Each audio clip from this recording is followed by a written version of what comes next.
네, 안녕하세요. 컴퓨터사초의 최우성 강사입니다. 자, 2019년 2회 커말 1급 필기 상과목 데이터베이스 일반 문제를 풀어드리도록 하겠습니다.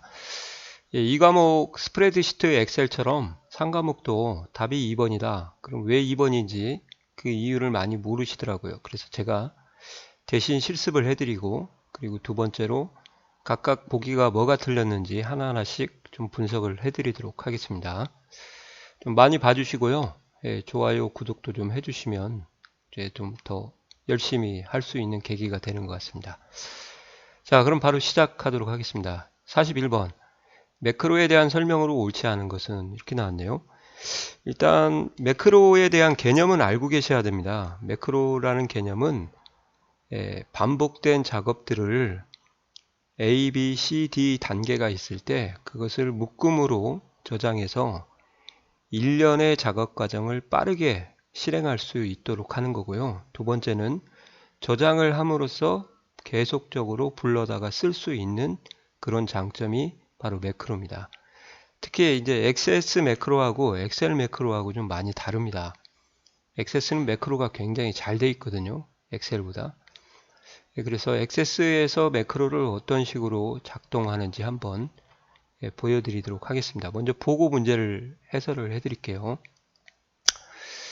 자, 제가 독립형 매크로로 상품명 열기를 좀 만들었거든요. 자, 디자인 보기를 한번 하시고 여기 보시면은 메시지 박스라는 함수, 그 다음에 오픈폼 이게 좀 미리 만들어 놨어요. 이런 것을 이제 하이 매크로라고 하거든요. 고투 레코드, 고투 컨트롤 이런 식으로 4개의 매크로를 구성을 해 놨습니다. 그러면 위에 있는 것이 우선순위가 높아요. 그래서 위에 있는 게 이제 선 실행이 되고 순서도 바꿀 수가 있죠. 밑으로 내리면 위에서 아래로 이렇게 실행이 되는 것이 이게 후 실행이 되겠죠.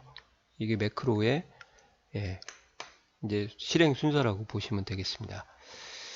자, 뭐 실행을 하시면은 한 번에 실행이 되는 거고 한번 실행하면 뭐냐? 결국은 메시지 박스 오늘이 날짜가 언젠지 메시지 박스를 보여주고 폼, 상품 폼을 열고 폼 보기 형태로요.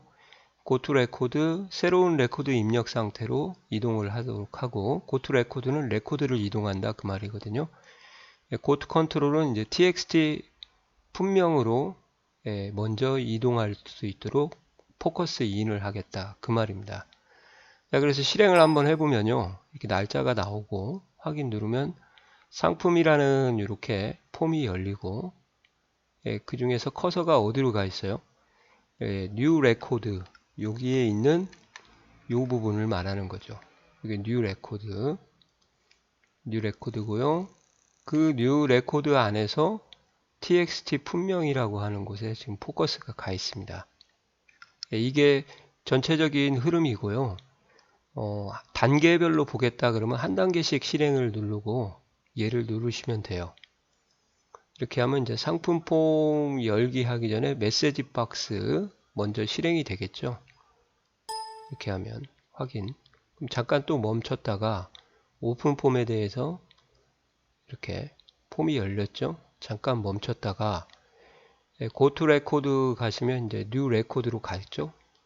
그 다음에 잠깐 멈췄다가 마지막으로 고투 컨트롤 하게 되면 분명으로 가는 거죠. 이게 지금 한 단계씩 실행하는 방법입니다. 이걸 해제하면 이제 연속 실행이고요. 요것을 또 복사도 할 수 있어요.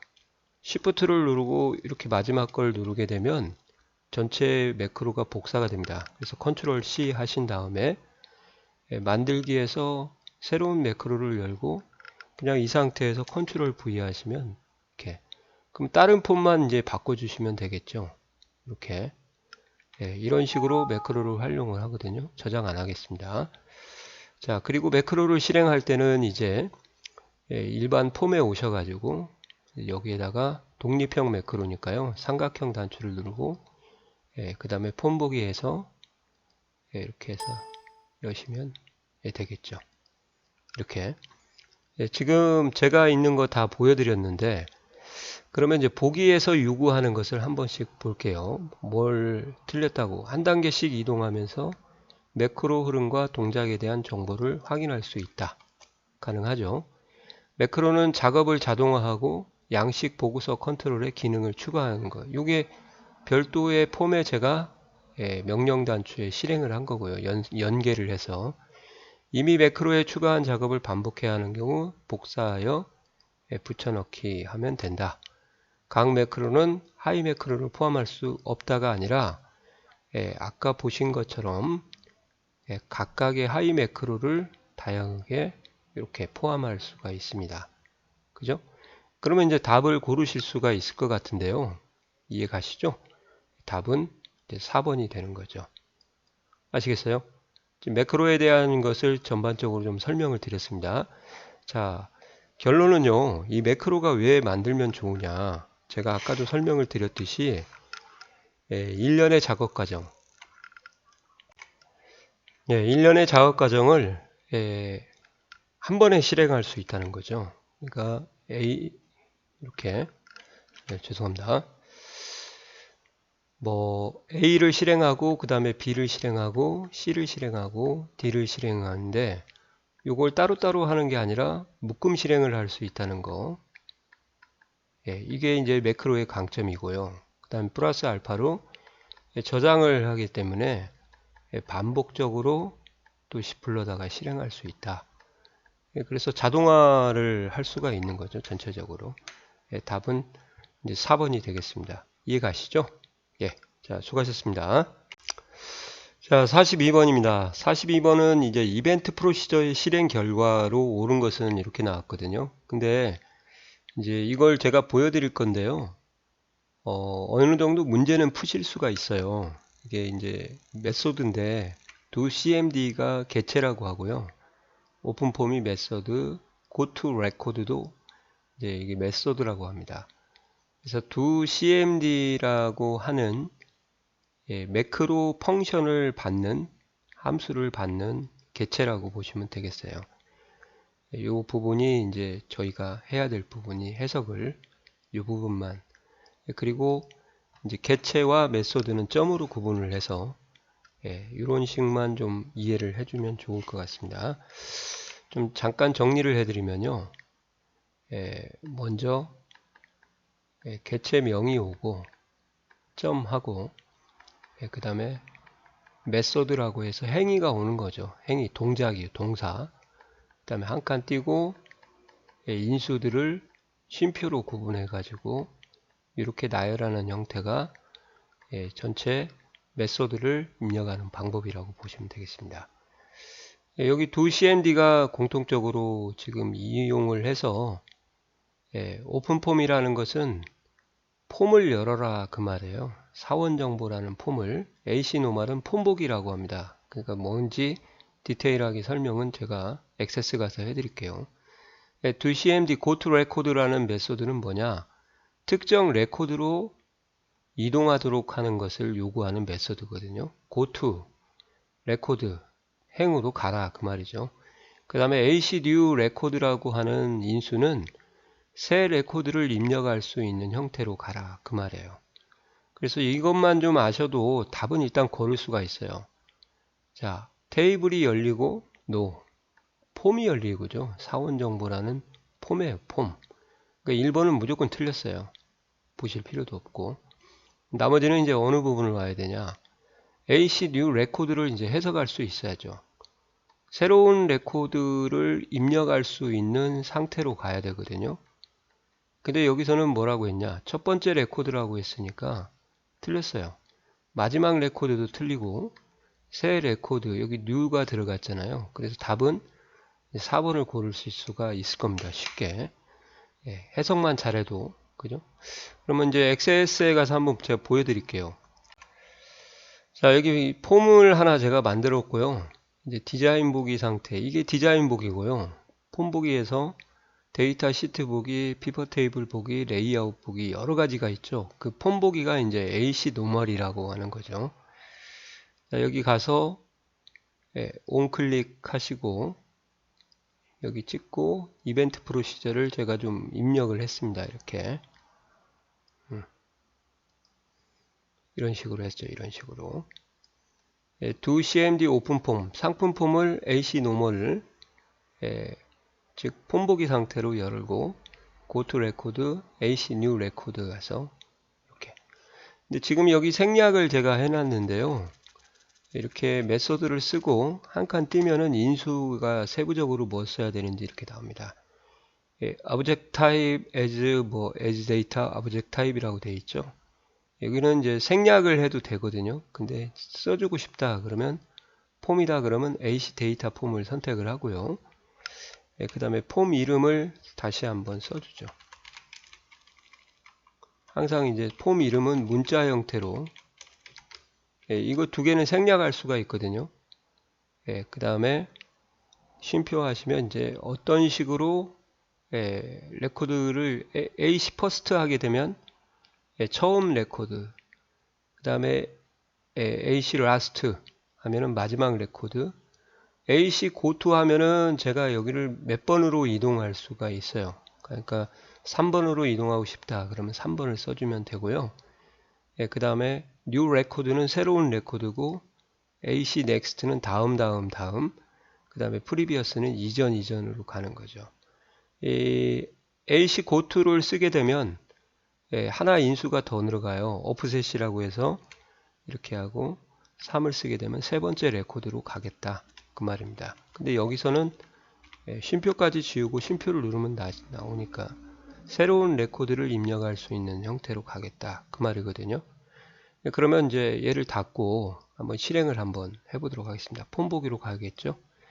이렇게 누르면 상품이 열리고 새로운 레코드를 입력할 수 있는 상태가 가는 거죠. 이게 아까 말씀드린 것처럼 이게 AC 퍼스트, 이게 AC 라스트, 여기에 있다 그러면 넥스트 하게 되면 다음으로 가는 거고, 프리비어스 하게 되면 이전으로 가는 거고, 뉴 레코드 하면은 이 상태로 가는 거죠. 그 다음에 고투는 제가 지정하는 거고 수동으로요. 그렇게 해서 문제를 해결할 수가 있습니다. 답은 이제 4번이 되겠죠. 그렇게 어렵지는 않을 것 같고요. 영어만 잘 해석을 하셔도 될 것 같습니다. 그리고 여기는 생략할 수 있다는 거 이해가시죠? 수고하셨습니다. 자, 43번입니다. 43번의 키포인트는 데이터 중복성이라고 하죠. 중복성이 뭐냐? 똑같은 데이터가 계속 복사해서 붙이기 형태로 생기는 거죠. 그렇게 되면 데이터 중복성으로 인해서 무슨 문제점이 발생을 하냐, 이제 그런 것을 좀 알고 있어야 됩니다. 이 데이터베이스를 사용하는 목적이 이제 여러 가지가 있겠지만 그 중에서 가장 이제 필요한 목적은 중복을 뭐 하는 거죠? 최소화하는 것이 데이터베이스의 큰 목적이라고 보시면 되죠. 중복을 최소화하는 거예요. 최소화. 중복이 많아지면 이제 뭐가 문제냐면 A라는 파일이 B한테 넘겨주고 또는 B 넘겨줘서 B라고 되고 또 B가 또 넘겨주고 또 A가 또 D에다 넘겨주고 이렇게 되면은 A만 일관성을 유지하도록 보안을 철저히 해도 여기서 보안이 뚫려버리게 되면 이제 중구난방식으로 데이터가 흩어져서 생성이 되게 되는 거죠. 그래서 일관성이라는 것은 이제 하나로 통일된 데이터, 표준화된 데이터가 안 되고 데이터가 뒤죽박죽 섞이게 된다 그 말이고요. 그리고 같은 수준의 데이터 보안이 유지되어야 되니까 보안에 대해서 계속적으로 필요하게 된다는 거죠. 만들 때마다 보안이 필요하고 또 만들 때마다 보안이 필요하고 이렇게 되겠네요. 그리고 중복이 많아질수록 갱신하는 비용도 높아질 수 있다. 즉, 요거 하나의 파일만 사용하게 되면 얘만 이제 갱신을 하면 되는데 얘만 갱신하는 게 아니라 요것들도 따라서 자동으로 갱신이 돼야 되기 때문에 이걸 다 찾아가지고 일일이 갱신을 했으면 그만큼 일이 힘들어지고 또 작업 시간이 길어지면 비용도 높아질 수밖에 없다는 거죠. 그러니까 이러한 중복을 없애고 하나의 표준화된 파일을 여러 사람이 같이 쓸 수 있도록 해보자. 그게 이제 어느 정도 데이터베이스의 개념이라고 보시면 되겠습니다. 그 다음에 제어가 분산되어 무결성을 유지하기 쉬워진다. 자, 무결성이라고 하면은요, 결점이 없는 상태예요. 결점이 없다. 그러면 그만큼 데이터의 확실성, 신뢰성이 높다. 그 말이죠. 그 결점이 없는 상태가 되려면 중복이 최소화가 돼야 결점이 없어지게 되는 거지. 이게 중구난방식으로 이렇게 계속 복사가 돼서 중복이 많아진다. 그러면 얘만 무결성 유지해봤자 나머지가 무결성 유지를 안 하게 되면 무결성이 스스로 깨지게 되는 거죠. 그러니까 데이터의 무결성이라는 것은 함부로 수정할 수 없게 하는 거고, 두 번째는 이제 함부로 위조를 못하도록 수정하고 위조, 수정은 이제 마음대로 바꾸는 거고요. 위조는 없는 데이터인데 있다고 가정을 하는 거죠. 그러니까 데이터가 10명이었는데 뭐 12명이 될 수도 있고 2명을 지 맘대로 추가하는 거죠. 또는 10명인데 가라는 것이 있었는데 여기서 나라는 걸로 바꿀 수 있고 그런 것을 말하는 거죠. 그래서 쉬워진다가 아니라 쉬워지는 게 아니라 어려워지는 거죠. 어려워진다. 무결성이. 그만큼 무결성이 어려워지기 때문에 DB라는 개념이 좀 필요하겠다. 그렇게 이해하시면 되겠습니다. 답은 4번이고요. 제가 생각하기에는 조금만 읽어봐도 답이 아마 상식선에서 찾아질 것 같습니다. 이런 문제도 가끔 나오더라고요. 예, 자, 수고하셨습니다. 자, 44번입니다. 44번의 키포인트는 이제 관계형 데이터 모델이라고 하죠. 관계형 데이터 모델은 데이터 모델이 여러 가지가 있는데요. 표의 형태로 2차원적으로 표의 형태를 가진 데이터베이스를 저희가 관계형 데이터베이스다. 지금 보시는 것처럼 먼저 설명을 드리고 문제를 좀 해결하도록 하겠습니다. 자, 여기 있는 이 표가 현재 관계형 데이터베이스예요. 이렇게. 그죠? 그때 이제 이 릴레이션을 저희가 릴레이션 여기다 하면 안 되겠네요. 죄송합니다. 릴레이션을 우리가 테이블이라 그렇게 표현할 수도 있습니다. 그리고 릴레이션 타입이라고 하면은 각각 속성, 애트리뷰트라고 하죠. 새로 속성에서는 이제 현재 사원번호라는 속성이 있고 그 다음에 이름이라는 속성이 있고 성별이라는 속성, 본적이라는 속성이 이렇게 있거든요. 그 속성을 저희가 애트리뷰트라고 합니다. 또는 필드라는 개념을 가지고 있죠. 그래서 속성의 구성은 또 릴레이션 타입이라고 해서 속성의 제목과 그 다음에 각각의 튜플, 레코드의 개념이죠. 속성 값들이 모여서 두 가지로 구성이 되는 거죠. 그러니까 애트리뷰트라는 것은 세로고요. 그 다음에 속성은 이제 가로, 튜플은 가로의 개념이다. 그렇게 보시면 되겠습니다. 그러니까 사원이라는 릴레이션은 애트리뷰트와 속성과 튜플, 레코드, 필드 개념으로 2차원적으로 구성이 되어 있다. 그렇게 보시면 되고요. 릴레이션이 관계형 데이터베이스에서 2차원 형태의 테이블을 말하는 거고 속성은 릴레이션의 세로에 해당하는 칼럼이고요. 필드라고 하죠. 보통 엑셀에서는 튜플은 이제 필드 값들이 모여서 전체적인 인원을 구성하는 튜플, 레코드에 해당하는 거고 행이라고 하죠. 보통 도메인은 하나의 속성, 애트리뷰트가 취할 수 있는 원작 값이다. 그렇게 얘기하거든요. 그러니까 성별 같은 경우는 여러 개가 중복이 되더라도 결국은 쪼개놓고 보면 딱 두 개밖에 없다는 거죠. 뭐예요? 남자와 여자. 그러면 이 두 개가 이제 도메인이 되는 거죠. 속성의 원작값. 차수는 속성의 개수고요. 요거 차수하고 기수를 좀 잘 하셔야 됩니다. 그래서 하나, 둘, 셋, 네 개의 속성이죠. 그러니까 차수가 넷 그렇게 얘기하면 되겠습니다. 암기하실 때는 제가 볼 때는 속차, 차속 또는 차속도 그렇게 외워두시면 또 좋을 것 같고요. 말을 만들어서 기수라고 하면 튜플의 수죠. 하나, 둘, 셋. 그래서 3개가 되는 거죠. 전체 인원수죠. 예, 그래서 git2라고 뭐 암기를 하시든지 아니면 말을 만들어서 git칸 그렇게 하시면은 예, 기수에 대한 개념을 좀 아실 수 있을 것 같아요. 그렇게. 자, 그럼 문제를 한번 보겠습니다. 애트리뷰트가 취할 수 있는 같은 타입의 속성이라고 하죠. 애트리뷰트. 모든 원자값의 집합을 도메인이라고 하고요. 성별처럼. 관계형 데이터베이스 릴레이션은 테이블 2차원 형태의 표고요. 그때 애트리뷰트와 튜플로 구성이 되어 있고 또는 필드 레코드의 형태라고 하죠. 속성이 애트리뷰트예요. 구성된 튜플들 사이에는 순서가 없다. 이게 무슨 말이냐면 이 말입니다. 지금 속성이 사원번호, 이름, 성별, 본적인데 어떠한 순서에 특별한 의미를 두은 거냐? 그건 아니라는 거예요.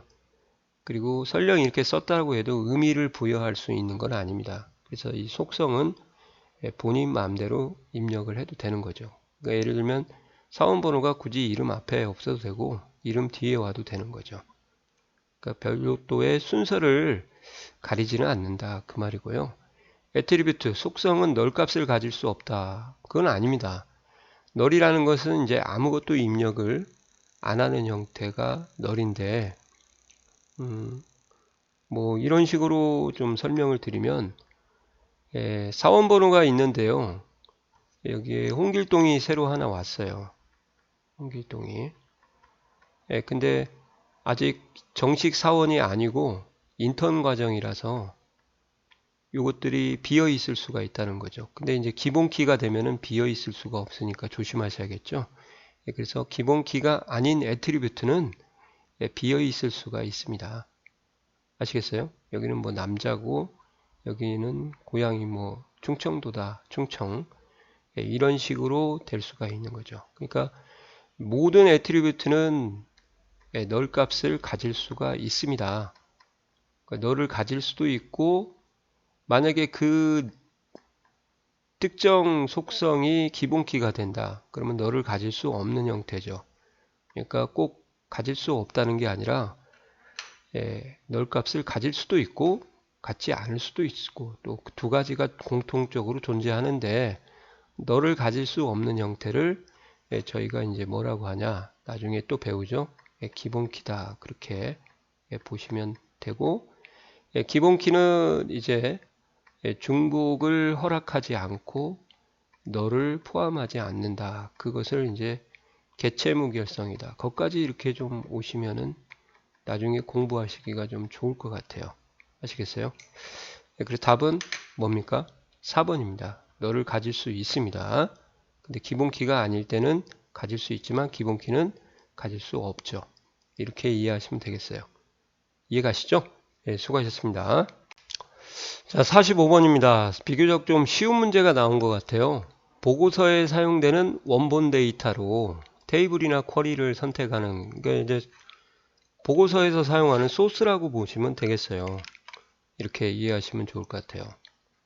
폼이나 또는 보고서에 사용되는 소스 이것을 우리가 이제 세 개를 이것도 중요합니다. 테이블 그 다음에 쿼리 그 다음에 하나는 이제 SQL 문이죠. 이 세 가지가 보고서에 또는 폼의 소스가 될 수가 있습니다. 그거를 이제 유식하게 뭐라고 하냐 그러면 이제 레코드 원본이라고 하죠. 레코드 원본. 영어로는 영어도 아셔야 돼요. 나중에 필기도 되고 실기도 해야 돼요. 레코드 소스라고 합니다. 이게 바로 폼과 보고서의 소스예요. 이렇게. 그래서 답은 뭐 2번밖에 없고 이따 보여드리기는 할 겁니다. 컨트롤 원본하고 또 헷갈리시면 안 되는데 컨트롤 원본은 이제 폼 내부에 콤보 상자 또는 보고서 내부에 텍스트 상자들이 있어요. 텍스트 상자. 이러한 상자들을 이걸 이제 컨트롤이라고 하거든요. 컨트롤에 사용되는 소스. 그것을 우리가 뭐라고 하냐. 이렇게 컨트롤도 써드려야겠다. 예, 그것을 컨트롤 원본이다. 그렇게 얘기를 하는 거죠. 그러니까 달라요. 컨트롤 원본은 여기에 사용되는 거고, 레코드 원본은 여기에 사용되는 거죠. 자, 한번 제가 보여드리도록 하겠습니다. 예. 자, 여기 폼 두 개를 제가 열어놨는데요. 이 상품부터 먼저 보시게요. 이 폼의 소스가 상품이거든요. 오른쪽 버튼 눌러서 디자인 보기에 가시면 속성창이 나오고요. 그때 모드에 가면 맨 위로 올리시면은 이렇게 레코드 원본이라고 해서 이렇게 여기서 폼이나 아니 테이블이나 쿼리를 선택할 수도 있고요. 땡땡땡을 눌러서 이제 SQL문을 자동으로 만들어도 됩니다. 아시겠어요? 근데 이렇게 폼을 열어보시면은 가끔 레코드 원본이 있지만 레코드 원본이 없는 폼도 있어요. 여기 보시면 폼 1이라고 되어 있는 얘는 레코드 원본이 없죠. 이게 이제 소위 말하면 죽은 폼, 그 언바운드 폼이라고 하고요. 레코드 원본이 지정되어 있으면 이제 바운딩 폼 또는 바운드 폼이다. 그렇게 얘기를 합니다. 그러면 이제 뭐 별 수 없죠. 예, 영어로도 좀 하셔야 되겠습니다. 레코드 원본이다. 예, 그리고 레코드 원본의 종류가 세 가지, 테이블, 쿼리, SQL문 그렇게 좀 세 가지도 챙겨 놓으시기 바랍니다. 됐죠? 예, 수고하셨습니다. 자, 46번입니다. 자, 46번의 키포인트는 보고서의 그룹화를 이해하느냐 못하느냐 그렇게 생각하시면 되겠습니다. 이 보고서는 엑셀에 뭐하고 비슷하냐면요. 부분합하고 비슷해요. 부분합이 뭔데요? 중복이 되어 있는 열에 대해서 끼리끼리 모이게 한 후에 그룹화한 후에 그 아래나 위에 서머리를 해주는 것이 이제 그룹에 대한 의미하고 비슷하다고 보시면 되겠습니다. 그러니까 예를 들면은 이제 이렇게 이해하시면 되겠어요. 이제 쥐기를 가지고 그룹을 하는데요. 이 쥐기라는 필드라고 할게요. 필드. 필드인데 이 필드가 이제 과장, 그 다음에 부장, 높은 순서부터 좀 할게요. 대리, 사원이라고 해서 4개의 값을 기본적으로 갖고 있다고 할게요. 그게 도메인이죠. 이제 더 이상 분리할 수 있는 최소한의 값, 원작 값을 도메인인데 요 4개의 값을 가진 사람들이 사원이 이제 300명이 있다고 가정을 하시면 이걸 그룹을 나누면 4개의 그룹으로 이렇게 분리가 돼서 그 아래 부장 그룹, 과장 그룹, 대리 그룹, 사원 그룹이 있고요. 그 본문이라고 실질적으로 인원이 있는 그곳 위에 이제 그룹의 머리글이 나오고 이제 그 아래쪽에 그룹의 바닥글이 나오는 거죠. 그러니까 그룹이 4개다. 그러면 본문도 4개가 되고요. 그 다음에 그룹 머리글도 4개, 그룹 바닥글도 4개가 만들어지는 거예요. 만약에 그룹이 사원이 없다, 대리까지 있다. 그러면 이제 3개씩 만들어지는 거죠. 그리고 이 그룹 바닥글에 만약에 집단함수 또는 요약함수라는 썸을 합계를 만약에 썼다. 그러면 이 그룹에 대한 서머리가 나오는 거예요. 예를 들어서 부장이 3명이다. 그럼 3명이 합이 나오고 과장이 5이다. 그럼 5에 대한 그러니까 그룹에 대한 서머리가 나오는 거죠. 그룹 머리글이나 바닥글에 이렇게 집단함수를 쓰게 되면 그리고 이 그룹을 만약에 하셨다. 그러면 그룹에서는 이제 기본적으로 오름차순이 적용이 되기 때문에요. 보시면은 이제 가나다 순으로 한다. 그러면 과장이 먼저 나올 거고, 그 다음에 대리, 그 다음에 부장, 사원이 나올. 이게 그룹 간의 정렬이라고 보시면 돼요. 그룹 간. 기본적으로 이제 오름이 적용되기 때문에 바꾸려면 내림으로 해야 되고, 임의 정렬은 이제 IIF라는 함수를 써서 다시 해야 됩니다. 이 정도만 알고 계셔도 이제 좋을 것 같아요. 그래서 이제 전체적으로 한번 읊어드리면 보고서의 그룹은 이제 레이아웃은 여기 보시는 것처럼 머리글, 보고서 머리글, 페이지 머리글, 그룹 머리글, 본문, 그룹 바닥글, 페이지 바닥글, 보고서 바닥글 이렇게 있습니다. 그래서 이제 보고서 머리글 바닥글은 특징이 뭐냐면 첫 페이지 상단에만 나오고, 만약에 보고서가 50페이지다 그러면 1페이지만 나오겠죠. 예, 그 다음 보고서 바닥글은 50페이지 하나만 나오는 게 이제 보고서 바닥글이고요. 그리고 보고서 바닥글에 썸이라는 함수를 썼다 그러면 전체 레코드에 대한 서머리가 나오는 거고요. 보고서 머리글에도 전체 레코드에 대한 썸이 나오는 거죠. 페이지 머리글은 몇 페이지 상단에 반복 격구로 인쇄할 때 페이지 머리글, 페이지 바닥글은 몇 페이지 하단에 반복 인쇄를 할 때 다르죠.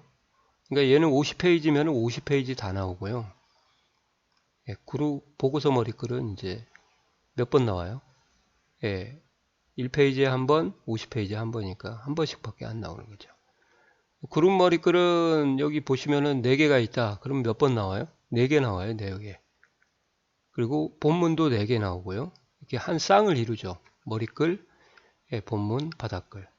그룹은 기본적으로 오름차순이고, 만약에 여기 그룹 머리글이나 바닥글에 집단 함수를 적용했다. 그러면 그룹 내부에 대한 요약을 표시하는 거지 전체 레코드에 대한 요약이 아니라는 거죠.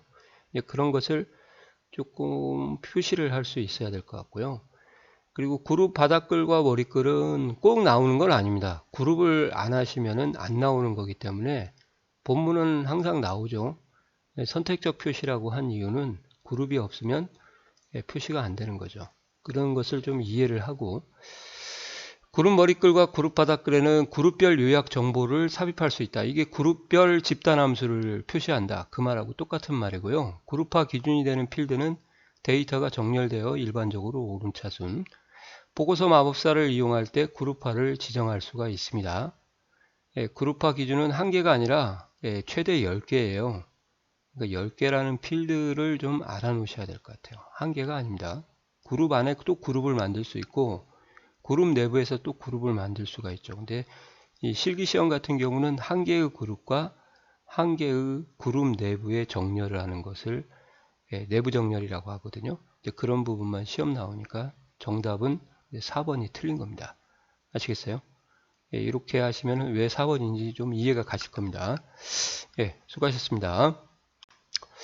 자, 47번입니다. 47번은 암기만 잘하셔도 별로 어려운 문제가 아닌 것 같습니다. 제 생각엔요. 이 카운트 아스테리크를 사용하면은 전체 레코드 수를 구하는 거죠. 그러니까 뭐 사람이다 그러면 전체 인원수가 되는 거고요. 아니면 상품이다 그러면 전체 상품 수가 되는 거죠. 근데 이제 전체 레코드 수를 구할 때 2가지 방법이 있거든요.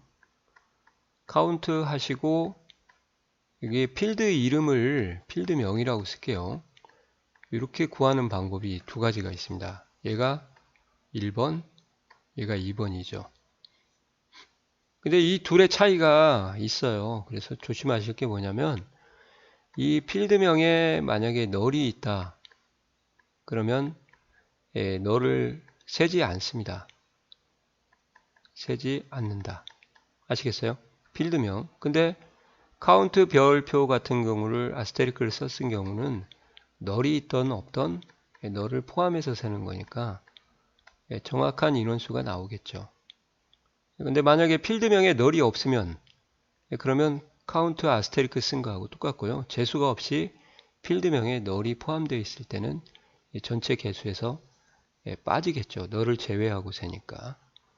그래서 이렇게 하게 되면 널 필드를 포함한 전체 그룹별이 아닙니다. 그룹은 다시 제가 또 말씀을 드릴 거고요.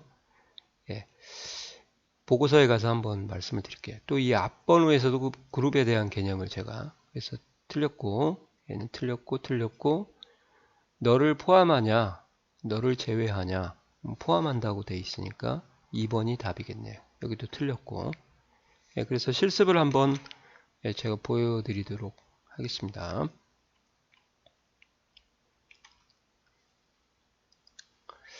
자, 상품2라는 제가 테이블을 만들었어요. 단가가 아직 박앤세일을 하는 기간이라서 얼마로 해야 될지 고민하고 있어서 잠깐 비워뒀대요. 이렇게.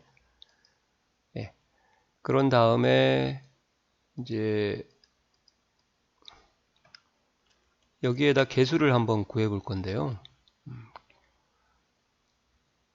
그냥 여기 복사를 해서 쓰도록 하겠습니다. 네.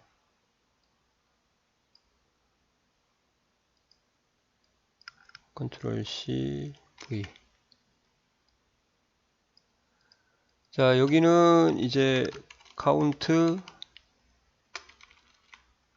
컨트롤 원본에다 서버로트 해야 되는데, 할게요.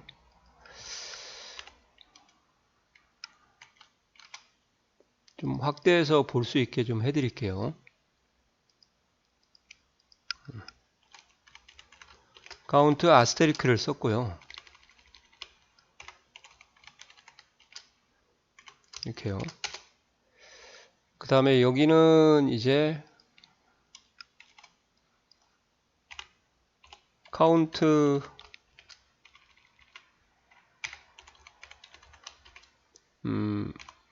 단가인가요? 단가인가? 단가. 필드명은 대괄호를 웬만하면 좀 쳐줘 버릇 하세요. 그래 나중에 실기할 때 편합니다. 이렇게 해서 이제 얘 둘을 돌려볼 거예요.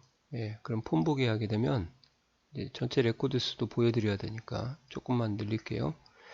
전체가 5개가 나오는데 카운트 아스테리크는 여기는 4개가 나오는 거죠. 그러니까 특정 필드를 이용해 가지고 만약에 썼다, 단가라는 필드를 개수를 셌다, 그러면 요 널을 안 센다 그 말이고요. 아스테리크를 사용하게 되면 널에 관계없이 널을 포함해서 세기 때문에 뭘 해도 5이 나오고, 그죠? 근데 이제 이런 것도 있습니다. 한 번 더 보여드릴게요. 폼 보기, 디자인 보기. 만약에 이 아스테리크를 품명을 썼어요. 품명을 여기다가, 자, 근데 이 품명에는 보시다시피 널이 없었죠. 예, 그러면은 이렇게 돌리게 되면, 예, 그때도 품명을 세게 되면은 보시는 것처럼, 예, 이렇게 5개가 나오게 되는 거죠. 그 차이를 좀 아셔야 되겠습니다. 예, 그래서 답이 너를 포함한 전체 레코드 수다. 그룹별이 아닙니다. 보고서에서 다시 한번 말씀드릴게요. 예, 답이 2번이 되겠습니다. 자, 수고하셨습니다. 자, 48번입니다. 48번은 이제 제가 46번에서 설명한 거하고 비슷한 부분이 좀 많아가지고요. 예, 보고서의 그룹에 대해서 설명을 드렸지 않습니까? 48번에서. 예, 여기서는 이제 보고서의 구역에 대해서 공부를 하는 건데, 예, 보고서 머리글, 페이지 머리글, 그룹 머리글, 본문, 그룹 바닥글, 페이지 바닥글, 보고서 바닥글, 전체적으로 특징들을 좀 이해를 하셔야겠죠.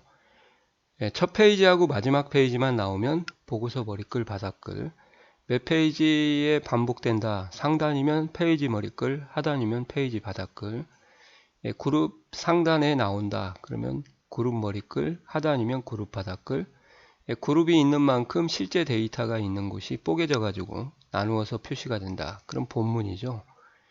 예, 그렇게 이해를 하시면 이제 문제는 해결할 수 있겠고요. 또 집단함수라는 sum 같은 함수를 말하는 건데 그걸 사용하면은 예, 보고서 머리글 바닥글에서는 전체 레코드에 대한 요약이 나오고요.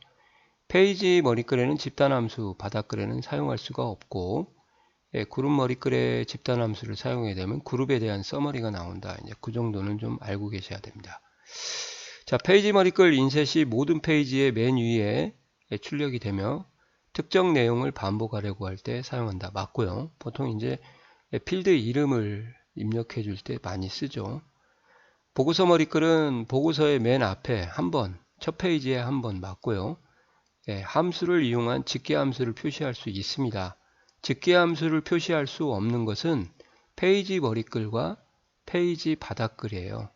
아시겠어요? 네, 그래서 sum 함수나 avg 합계 카운트가 안 먹죠.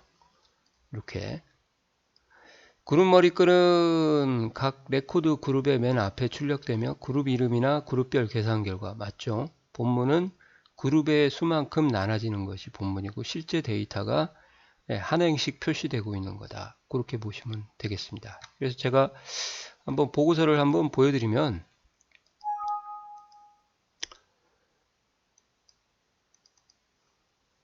이렇게 지금 여기 보고 있는 요 부분이 이제 보고서인데요. 여기가 이제 모의 투자라고 나온 부분이 보고서 머리글. 페이지 머리글, 이게 보고서, 보고서 머리글, 페이지 머리글, 이게 과장이라고 나온 부분이 그룹 머리글이에요. 그룹 바닥글은 현재 없는 상태고요. 이렇게 그룹별로 서머리가 이렇게 표시가 되고 있죠. 자, 디자인 보기에 가셔가지고 이제 여기에다가 제가 함수를 한번 집어넣어 보도록 하겠습니다. 자, 쥐기의 그룹이 지금 설정이 됐죠. 예, 바닥글 표시를 좀 하고요. 하나를 복사해 가지고 여기다가 붙여넣기 하고,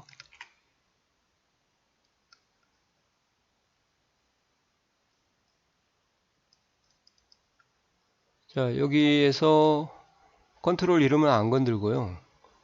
예, 4번이라는 필드 바운딩을 없애고 카운트 아스테리크를 써서 여기다 개수를 제가 표시할 겁니다.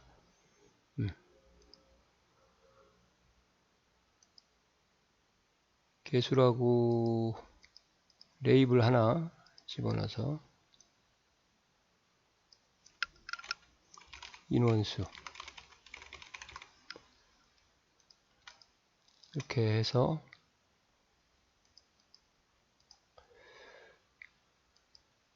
10포인트 진하게 빨간색으로 이렇게 해주고요. 그 다음에 정렬해 가서 크기도 맞춤 위쪽에다가 하시고, 그 다음에 가장 긴 길이에 맞춰서 이렇게 하면 이제 길이가 넓어지겠죠. 예, 여기도 빨간색으로 한번 바꿔주도록 하겠습니다. 문자색 이렇게 해서 빨간색으로, 예, 얘도 10포인트 해주고, 여기서 바꿀 걸 그랬네. 진하게. 그 다음에 얘를 복사해 가지고요, 그룹 보고서 바닥글에다가 한번 넣어 보도록 하겠습니다. 그 다음에 보고서 머리글에도 한번 넣어 볼게요.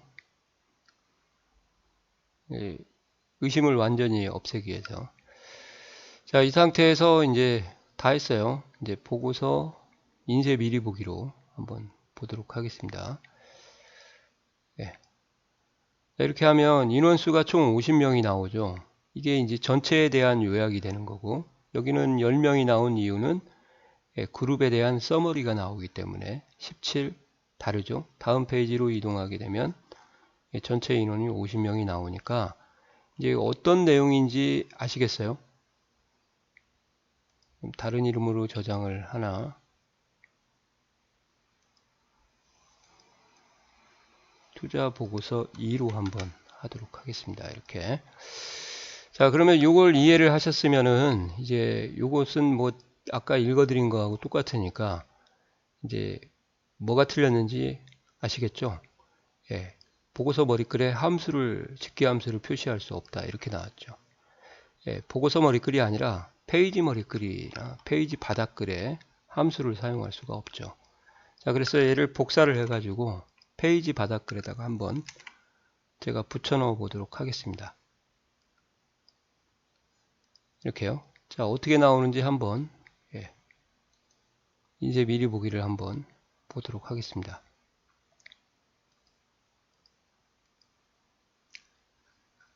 자, 이렇게 나와요. 여기가 지금 페이지 바닥글이거든요. 이렇게. 예, 그래서 페이지 바닥글에는 페이지 머리글과 바닥글에는 직계함수를 쓸 수가 없고, 보고서 머리글이나 바닥글에는 보고서 전체에 대한 요약이 표시가 되는 거죠. 답은 2번이 되겠습니다. 아시겠어요? 자, 전체적으로 이제 정리를 한번 잘 보고서에 대해서 해보시기 바랍니다. 자, 수고하셨습니다. 자, 49번입니다. 자, 49번은 좋은 문제죠. SQL문을 해석할 수 있느냐. 예, 그걸 좀 알아두셔야 될 것 같아요. 그래서 조금 형식을 말씀드리면, select 뒤에는 이제 보통 필드의 이름이 나오고요. 예, 그 다음에 from 다음에는 테이블이나 쿼리가 나오죠. 그러니까 어디 테이블로부터 필드를 가져오겠다. 그 다음에 where 뒤에는 뭐죠? 조건절이 오고요. 여기는 그룹 바이가 없기 때문에 이제 그룹 바이가 들어가면 특정 필드를 그룹으로 끼리끼리 묶겠다. 그 다음 마지막으로 나오는 것이 이제 오더 바이, 오더 바이죠. 오토바이가 일렬로 쫙 줄지어 온다. 그래서 이제 오토바이는 정렬을 하는 거죠. 정렬. 이런 형태가 중간에 그룹 바이까지 하게 되면 5단계로 나누게 됩니다. 뭐 세부적인 건 얘기를 드릴 수가 없고 여기서는 이제 필드, 평균이라는 필드가 90 이상이다. 그래서 필드명을 먼저 이렇게 써주고 중간에 연산자, 비교값 이런 형태로 세 개의 값을 같이 써주죠. 항상 꼭 아셔야 돼요. 조건절의 구성은 필드명 쓰고 연산자, 그 다음에 비교값 이 형태가 꼭 삼위일체, 엑셀의 비교 연산식처럼 와야 된다. 아시겠어요? 왜 제가 이런 말씀을 드리냐면 QB라고 해서 쿼리 바이 이그젬플, 즉 쿼리 디자인 모드에서는 이 부분을 생략을 하거든요. 2개만 쓰기 때문에 사람들이 많이 헷갈려 하는 겁니다. 자, 오더바이에서 이제 내림차순이라고 하면 DESC라고 씁니다. 디센던트라고 해서 자손이고요. 오름차순 하면은 ASC라고 하거든요. 업센던트 또는 선조 조상이라고 하죠. 그래서 ASC 또는 생략 이렇게 하시면 이제 오름차순이 되겠습니다. 그래서 학년이라는 필드를 먼저 쓰게 되면 이렇게 반을 나중에 쓰니까 학년에 여기에 들어갈 게 DSC고요. ASC는 생략을 해도 되지만 이제 써야 되니까 디귿에는 ASC를 써야겠죠. 이해가시나요? 오더바이. 그래서 그룹바이는 틀렸고요. 그룹바이는 통계 분석 낼 때, 통계 쿼리나 크로스탭 쿼리 할 때, 그러니까 뭐 성별로 하게 되면 막 남남남남 여여여 쭉 막 섞여 있어요. 여남 여남 여남 남여 막 이렇게요. 그때 이제 그룹 바이를 하게 되면 남과 여만 나오고 여기에 대해서 별도 서머리 요약을 해주는 그런 형태가 그룹 바이라고 보시면 됩니다. 오토바이가 일렬로 DSC, ASC 답은 3번이 되겠네요. 그리고 여기서 하나 더 알아야 될 것은 학년 필드가 먼저 나왔기 때문에 앞에가 1차 정렬이고요. 이 뒤에 나온 부분이 2차 정렬입니다. 아시겠어요? 그래서 정확하게 말하면 여기 또 쉼표가 들어가야 되는데 현재 쉼표가 또 안 들어왔기 때문에 문제에서 좀 누락을 하지 않았나 이렇게 돼 있어야 돼요. 그리고 SQL문은 이제 세미콜론으로 끝나기 때문에 마지막에 세미콜론을 넣어주는 거거든요. 대소문자 구분 안 하고요. 이렇게 하시면 되겠습니다. 자, 한번 제가 보여드리도록 하겠습니다. 자, 만들기 쿼리 디자인에 가서요. 수동으로 모의 투자를 하고 부서를 먼저 하고 그 다음에 쥐기를 이렇게 하도록 하겠습니다. 그리고 부서의 내림차순, 쥐기의 오름차순 이렇게 하고 이름을 앞에다가 끌어서 하나 이렇게 해보도록 할게요. 소스 보기에서 SQL 보기 하게 되면 이런 식으로 자동으로 아까 형태가 쿼리 바이 이그젬플이라서 쿼리 디자인이라고 하고요. SQL이 자동으로 생성이 됩니다. 자, 이걸 복사를 해가지고요. 컨트롤 X 한 다음에 쿼리 저장하지 않고 다시 만들기 쿼리 디자인에 가서 닫기 하시면 이제 SQL 보기만 나오거든요. 디자인이 안 나옵니다. 아니, 데이터 시트 보기가 뭐 있어야 나오죠. 그때 SQL 보기에서 컨트롤 V 하시면 자동으로 디자인이 역으로도 성립이 되고 이렇게 아시겠어요? 그래서 내림차순, 오름차순은 생략이 되어 있죠. 이렇게 여기 쉼표가 이렇게 들어가는데, 예. 액세스를 기준으로, 액세스 SQL문을 기준으로 말씀을 드린 거니까, 예, 다른 프로그램 같은 경우는 이제 안 들어갈 수도 있는 그 SQL문이 있습니다. 예, 그래서 액세스를 기준으로 하면 이제 쉼표가 들어. 뺄게요. 괜히 제가 또 더 헷갈리게 해놓은 것 같아가지고. 예, 이런 식으로 하시는 거죠. 예. 근데 정렬도 안 보여드렸는데. 예, 데이터 시트 보기 하게 되면 홍홍홍홍 44444 기기기 이렇게 그 다음에 그 홍보부 홍보팀에서 예, 대리 사원 예, 팀 디귿 CO 티귿 이렇게 되는 거죠. 예, 그래서 1차 정렬 2차 정렬이다 그렇게 하시면 되겠습니다. 자, 수고하셨습니다. 자, 50번입니다. 50번은 키포인트가 빨간색이 길죠. 많죠. 예, 쿼리에 대해서 종류를 알고 있느냐. 예, 그런 것을 물어보는 쿼리가 되겠습니다. 그래서 이제 여기 보시면 키포인트가 두 가지가 있어요. 첫째, 예, 요약에서 합계나 평균 같은 기본 함수들을 쉽게 짓게 할 수가 있고, 그 다음에 측면과 이쪽에 두 세트 그룹화한다. 이렇게 돼 있죠. 그러면은 예, 이제 공부 좀 하셨으면 좋겠는데 실기 하시는 분들은 알겠지만 이렇게 이것을 행 레이블이라고 하고 열 레이블이죠. 그래서 행과 열이 교차하는 값에 특정한 값으로 표현하는 이 형태가 이제 뭐냐 크로스 탭 컬이라고 하죠. 이 크로스가 교차예요. 교차.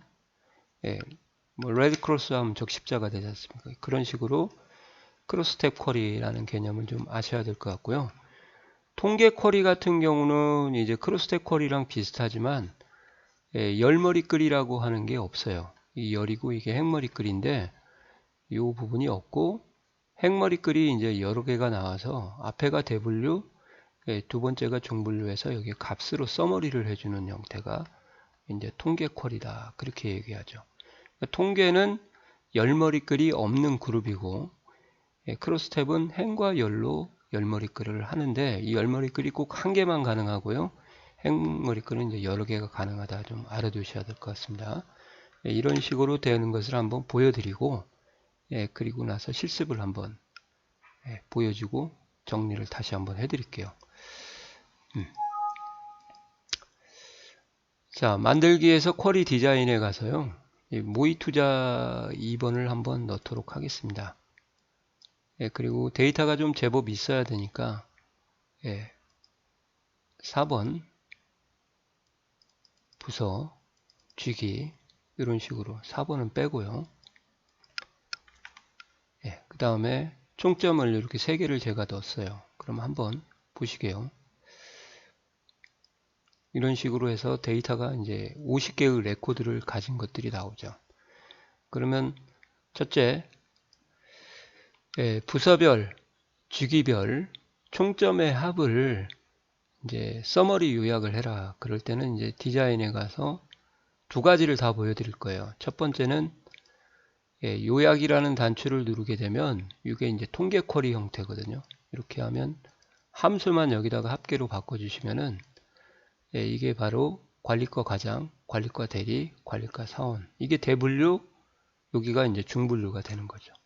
이해 가세요? 이게 통계 쿼리 특징입니다. 여기가 다시 한번요. 대분류, 중분류. 더 있으면 이제 소분류가 되겠죠. 대중소. 예, 그래서 서머리가 예, 별자 옆에 이렇게 나오는 것이 바로 뭐냐? 예, 통계 쿼리이다. 그렇게 보시면 돼요. 이게 이제 그룹을 나눴다 그렇게 얘기를 하거든요. 그래서 지금 레코드 수가 처음에 50개였었는데 지금은 이제 그룹으로 나눠져서 끼리끼리 모였기 때문에 15개로 줄어든 게 되는 거죠. 자, 이 상태에서 이제 크로스탭 쿼리를 딱 누르게 되면 여기에 이제 이런 게 추가돼요. 행머리글, 열머리글, 여기에 값 이렇게 3개를 쓰게 되면 이 형태가 이제 크로스탭 쿼리라고 합니다. 보시는 것처럼 여기가 이제 어떤 거냐 행머리글, 여기가 열머리글이죠. 그래서 이 두 개의 값과 이렇게 교차하게 해주는 거죠. 이 853의 정의는 기획실 사원이 되는 거예요. 그래서 교차하다 그런 의미로 보여지는 게 이제 크로스탭 쿼리다 그 말이죠. 그러면 이렇게 하면은 이제 그룹 함수, 집단 함수, 기본 함수를 통해서 요약을 하는 방법이 두 가지가 있다. 핵머리글만 측면에 한다고 보면은 통계 쿼리고요. 위쪽과 측면 두 개를 하겠다 그러면 이제 크로스탭 쿼리. 또 교차한다는 개념이 좀 왔으면 더 정확하게 표현을 하는 건데 교차라는 개념이 또 안 왔네요. 그렇지만 답은 고르실 수가 있을 것 같아요. 그래서 답은 크로스탭 쿼리다. 나중에 실기하시면 겁나게 시험 많이 나오죠. 이해 가시나요? 예, 수고하셨습니다. 자, 51번입니다. 자, 51번은 SQL문은 SQL문인데요. 이제 쿼리에 대한 얘기를 조금만 해드리고 진도를 나가 보도록 하겠습니다. 이 쿼리는 단순하게 조회만 하는 쿼리가 있고요. 이걸 우리가 이제 선택 쿼리다 그렇게 얘기를 하거든요. 조회만 한다는 것은 뭐냐면 그냥 있는 데이터를 가지고 통계 분석해서 보이는 거고요. 그 다음에 조회도 하지만 변경을 하는 쿼리가 있어요. 변경. 그것을 우리가 이제 실행 쿼리다 그렇게 얘기합니다. 그럼 변경이라는 게 도대체 뭔가요? 구체적으로 좀 얘기를 해드리라. 그러면 이제 레코드의 수가 증가하는 이게 삽입 쿼리라고 하죠. 또 레코드의 수가 실제 테이블이나 쿼리에서 감소하는 여기 삭제 쿼리. 그 다음에 특정 필드가 A에서 B로 이렇게 변경이 되는 그것을 우리가 이제 업데이트 쿼리라고 하고요. 그 다음에 테이블 만들기 쿼리라고 없던 테이블이 만들어지는 형태가 요 네 가지가 바로 실행 쿼리라고 합니다. 아시겠어요? 여기서 말하는 것은 이제 업데이트 쿼리를 해석하고 바꿀 수 있냐 없냐 그렇게 얘기를 하는 겁니다. 자, 그러면 이제 업데이트에 대한 SQL문을 설명을 드릴게요. 업데이트에서 나오는 바로 뒤에 있는 것은 테이블명이 나옵니다. 셀렉트문하고 좀 다르죠. 그 다음에 set 뒤에다가 뭐냐 조건을 쓰는 거예요. 조건이래 죄송합니다. 변경 내용을 쓰는 겁니다. 변경 내용을 쓰는 거고 where 다음에 여기에 조건을 쓰는 거예요. where는 조건절이라고 제가 말씀드렸죠. set문이 들어옵니다. 그래서 업데이트 set이 이제 한 세트예요. 그리고 여기서 들어가는 그 set문은 여기서 들어가는 는은요. 이 는은 대입 연산자라고 합니다. 즉 A equal B다. 그러면 B가 A의 뒤에 있는 오른쪽의 값을 A에다 대입하는 거죠. X가 2다 그러면 X가 2와 같다 그러지만 2를 X에다 대입하라 하는 수학 수식이 있죠. 대입 치환 연산자고요. 그 다음에 웨어절에서 사용하는 요 는은 같다라는 비교 연산자예요. 그러니까 조심하셔야 됩니다. 이 는이 업데이트 쿼리에서는 두 가지로 쓰인다. 하나는 대입 연산자로 쓰이고 두 번째는 같다라는 연산자로 쓰이니까 셋문에서는 대입 연산자다. 그렇게요. 해석은 이제 학생 테이블에서 학번이 100인 학생들을 서울로 다 주소의 필드에다가 입력을 해라. 여기 필드예요. 서울이라고. 그래서 해석을 해보면 이제 학생 테이블에서 주소가 서울이고가 아니라 이것을 업데이트를 서울을 주소라는 필드에 변경을 하라 그 말이거든요. 뭐 경기도 뭐 강원도였으면 레코드 거꾸로 얘기한 겁니다. 주소가 서울이고 여기도 틀렸고요. 학번이 100인 레코드를 검색한다 아니라 갱신한다는 거죠. 그러니까 휴가 아니고 검색도 아니고 셀렉트문인데 검색은 갱신인데 학번이 100인 제대로 했네요. 레코드의 주소를 서울로 갱신한다. 그러니까 서울로 변경한다. 그런 말이고요. 주소가 서울인 여기도 틀렸으니까 답은 3번이 되겠습니다. 자, 업데이트문 좀 챙겨 두셔야 될 것 같아요. 업데이트 테이블. 그 다음에 한 칸 띄고 set 하고 변경 내용. 이렇게. 그 다음에 한 칸 띄고 where는 뭐 없으면 다 바꾸겠죠. 조건절. 이런 형태를 기억을 좀 해주셔야 되겠습니다. 그리고 셋도 변경 내용이 두 가지가 있습니다. 이런 것처럼 값으로 변경하는 것도 있지만 이렇게 점수에다가 점수 필드에다가 플러스 1점을 이렇게 가산하라 하는 수식이 나오고요. 여기 같은 경우가 설명하기가 더 좋죠. 점수가 어떻게 점수에다 2를 더한 거랑 같겠습니까? 대입연산자죠. 대입연산자. 아시겠어요? 그래서 답이 이제 왜 3번인지 아실 수 있을 것 같아요. 자, 수고하셨습니다. 자, 52번입니다. 52번은 많이 나오는 문제죠. 데이터 형식에 맞는 쿼리의 조건식이다. 그래서 데이터 형식을 좀 알고 있어야 될 것 같아요. 데이터 형식은 크게 일일이 다 하는 건 아니고요. 이제 가장 많이 쓰는 게 이제 텍스트고, 그 다음에 날짜와 시간, 그 다음에 숫자. 보통 이 정도가 가장 대표적인 거겠죠. 그 다음에 꼭 한다고 하면 yes, no 데이터 이렇게. 그래서 텍스트에서는 이제 큰 따옴표를 하거나 작은 따옴표를 해주면 되겠습니다. 같지 않다 성북구 문자니까 텍스트겠죠. 이는 어디 어디에 포함되는 서울 또는 부산에 포함되는, 그러니까 이렇게 쓰셔도 돼요. 서울 5억 부산 이 말이나 인 연산자를 쓴 거나 똑같습니다. 아시겠어요? 예, 큰 따옴표. 그 다음에 날짜가 틀렸어요. 답은 2번입니다. 이거 외우셔도 돼요. 날짜에는 샵 처리를 해야 됩니다. 샵. 아시겠어요? 예, 액세스에서는 샵 처리하고요. 또 다른 SQL문이라고 또 많습니다. 오라클, 뭐 MS SQL, MySQL 있는데 오라클 같은 경우는 이제 작은 따옴표 처리를 또 하거든요. 근데 이제 액세스를 기준으로 제가 설명드리면 샵이 들어가니까 틀렸어요. 또 엑셀에는 얘기하지 않겠습니다. 그 다음에 숫자 데이터는 그냥 비교값만 이렇게 써주시면 되고요.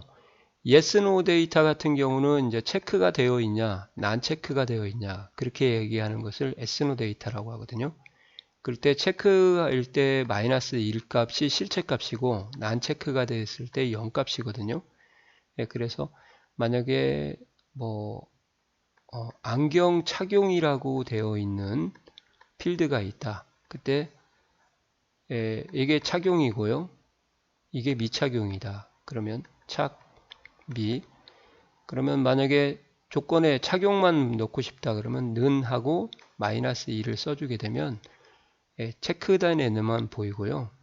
는은 생략해도 됩니다. 는 0을 쓰게 되면 이제 난 체크만 보여지게 되는 거죠.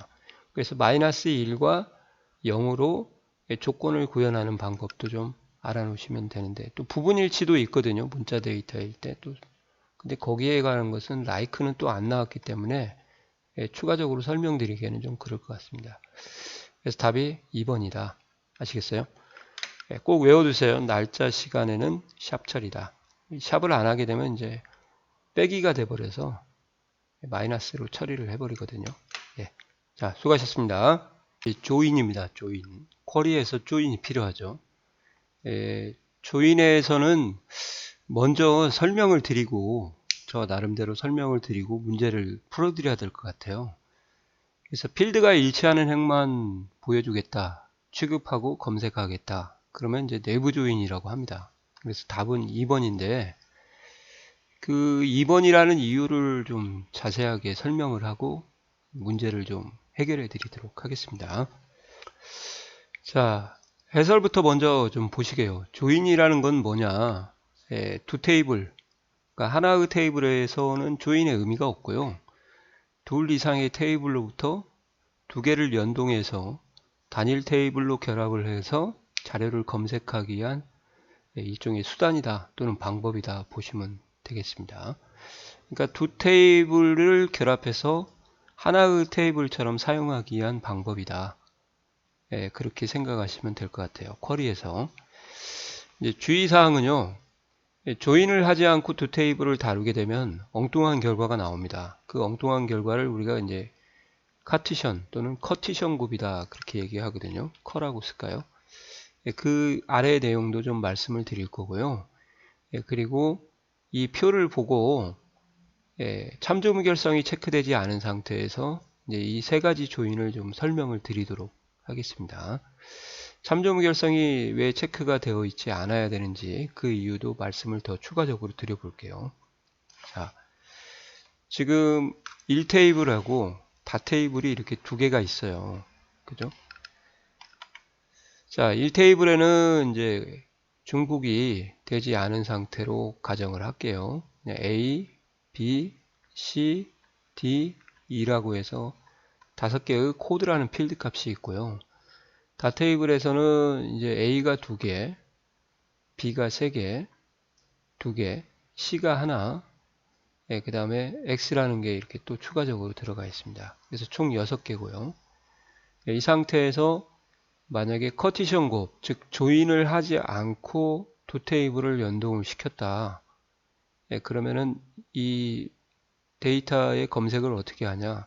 생성이라고 할까요? 이렇게, 이렇게, 이렇게, 이렇게, 이렇게, 이렇게 하죠. 아시겠어요? 이렇게. 그리고 여기 있는 B도 또 하나씩, 하나씩, 하나씩, 하나씩, 하나씩. C도 하나씩, 하나씩, 하나씩 하게 됩니다. 자, 그래서 전체적으로 보면은 5개가 6개의 선을 가지고 있기 때문에 이제 5 곱하기 6 해서 전체 레코드 수가 이제 30개가 나오는 거죠. 그래서 이 커티션 곱을 하게 되면요. 1테이블이 n이다. 다테이블이 m개다. 그러면 항상 이제 n 곱하기 m개만큼 생성이 되는 거예요. 레코드 수가. 그래서 이제 중복되는 데이터가 상당히 많아지는 거죠. 솔직히 A는 A하고 연결이 돼야 되고 B는 B하고 연결이 돼야 되는데 A가 A, B, C, D, X 뭐 아무나 관계를 짓다 보니까 결과가 엉뚱하게 나오는 거고요. 이걸 왜 그러면 설명을 드렸나요? 최우성 강사님. 이걸 하셔야 그래도 조인에 대해서 필요성을 좀 느끼고 또 필기 준비하시는데 이 커티션 곱을 알아야만 또 문제를 풀 수 있고요. 실기를 준비하실 때도 커티션 곱으로 문제를 풀면 작살 난다. 이제 그런 표현을 좀 해주고 싶습니다. 자, 일단 이제 커티션 곱은 이해를 했을 것 같고요. 그러니까 조인을 안 하면 작살 나는 거구나. 그렇게 이해하시면 되고, 이제 내부 조인을 한번 설명을 드릴게요. 뭐, 여기에 있는 쿼리 디자인 모드에서 이 코드를 끌어서 상대방 코드로 떨어뜨리면 이제 수동으로 조인이 되겠죠. 그때 조인이 내부 조인이 기본값으로 설정이 되는데 내부 조인은 어떤 거냐? 양쪽에 동시에 존재하는 것만 다루겠다. 그겁니다. 아시겠어요? 그러니까 D하고 E는 또는 X는 다루지 않게 되는 거죠. 아시겠어요? 이게 바로 내부 조인이에요. 그렇기 때문에 내부 조인의 레코드 수는 항상 다테이블과 동일하다고 보시면 돼요. 아시겠어요? 레코드 수는 다테이블과 동일하게 생성이 된다. 그래서 이제 하나, 둘, 셋, 넷, 5개가 생성이 됩니다. 3개가 아니고. 아시겠어요? 이렇게. 자, 그 다음에 이제 레프트 외부 조인도 설명을 드리도록 하겠습니다. 자, 레프트 외부 조인은 레프트 왼쪽을 기준으로 하겠다 그 말이고요. 라이트는 오른쪽을 기준으로 하겠다. 그럼 레프트가 적용되면 왼쪽에 있는 테이블은 all 전체를 가져오고 오른쪽에 있는 테이블은 일치하는 것만 가져오겠다 그 말입니다. 그러니까 A, B, C 가져오고 플러스로 D, E까지 가져오게 되는 거죠. 그러니까 이 두 개가 추가가 되는 겁니다. 뭐 여기에 없는데요. 그래도 추가가 돼요. 이게 레프트라는 거예요. 왜? 레프트는 왼쪽 테이블에 all, 오른쪽은 일치하는 것만. 그러니까 일치하는 것만 가져오니까 X가 빠지겠죠. 그래서 전체적으로 레코드 수가 다 테이블에다가 2개가 추가돼서 7개가 되는 거죠. 이해 가시나요? 자, 그럼 라이트도 한번 설명을 드리도록 하겠습니다. 라이트가 5릭이 되고요. 그 다음에 레프트는 일치하는 것만 가져오기 때문에 하나, 둘, 셋, 넷, 다섯, 6개가 오는 거고요. 그러니까 일치하는 게 원래 5개에다가 플러스 1이 되겠죠. X까지. 여기서는 A, B, C만 오고 D, E는 안 오겠죠. 그래서 5 더하기 2를 X 해서 6개, 총 6개의 레코드 수가 오는 거죠. 이게 이제 라이트 외부 조인입니다. 그래서 요 두 개를 조심을 좀 하셔야 돼요. 이게 무슨 말이냐. 내부 조인을 하게 되면요. 일치하는 것만 다루기 때문에 없는 것은 아예 없다고 생각을 해요. 양쪽에 동시에 존재하지 않으면. 그렇기 때문에 어느 한쪽에만 있는 것을 검색할 수가 없는 게 내부 조인입니다. 아시겠어요? 그래서 라이트나 레프트를 해야만 특정한 테이블에 있는 것을 검색하고요. 그런 검색을 저희가 이제 불일치 쿼리라고 배우고 사용을 하는 거죠. 다 테이블에 없고 1테이블에만 있는 D2를 걸거나 또는 1테이블에 없고 다 테이블에 있는 X만 거르거나 그런 것을 이제 불일치 어느 한쪽 테이블에만 있는 거라고 보시면 되겠습니다. 자, 그리고 이제 마지막으로요. 왜 참조 무결성을 설정하지 않았다고 이렇게 말씀을 드리냐면 만약에 참조 무결성을 설정을 했다. 그러면 여기가 1테이블이고 기본 키가 설정이 되거나 아니면 고유 인덱스가 되겠죠. 다 테이블이고요. 그럼 또 외래 키가 되겠고요. 자, 이렇게 되게 되면 참조 무결성의 원래 정의가 뭐냐? 다 테이블은 1테이블의 값과 같거나 정 다른 값을 가질 때는 널 값을 가져야 된다. 그게 이제 참조 무결성의 정의거든요. 결국은 1테이블에 있는 값과 같아야 된다 이 말이에요. 이 두 개 하나는 같죠. 여기 있으니까 이해 가시나요? 근데 얘가 가져버리면 어떻게 돼요? 그러면 참조 무결성이 설정이 안 되는 겁니다. 얘가 없을 때만 되는 거거든요. 왜 다 테이블에만 존재하고 1테이블이 없기 때문에.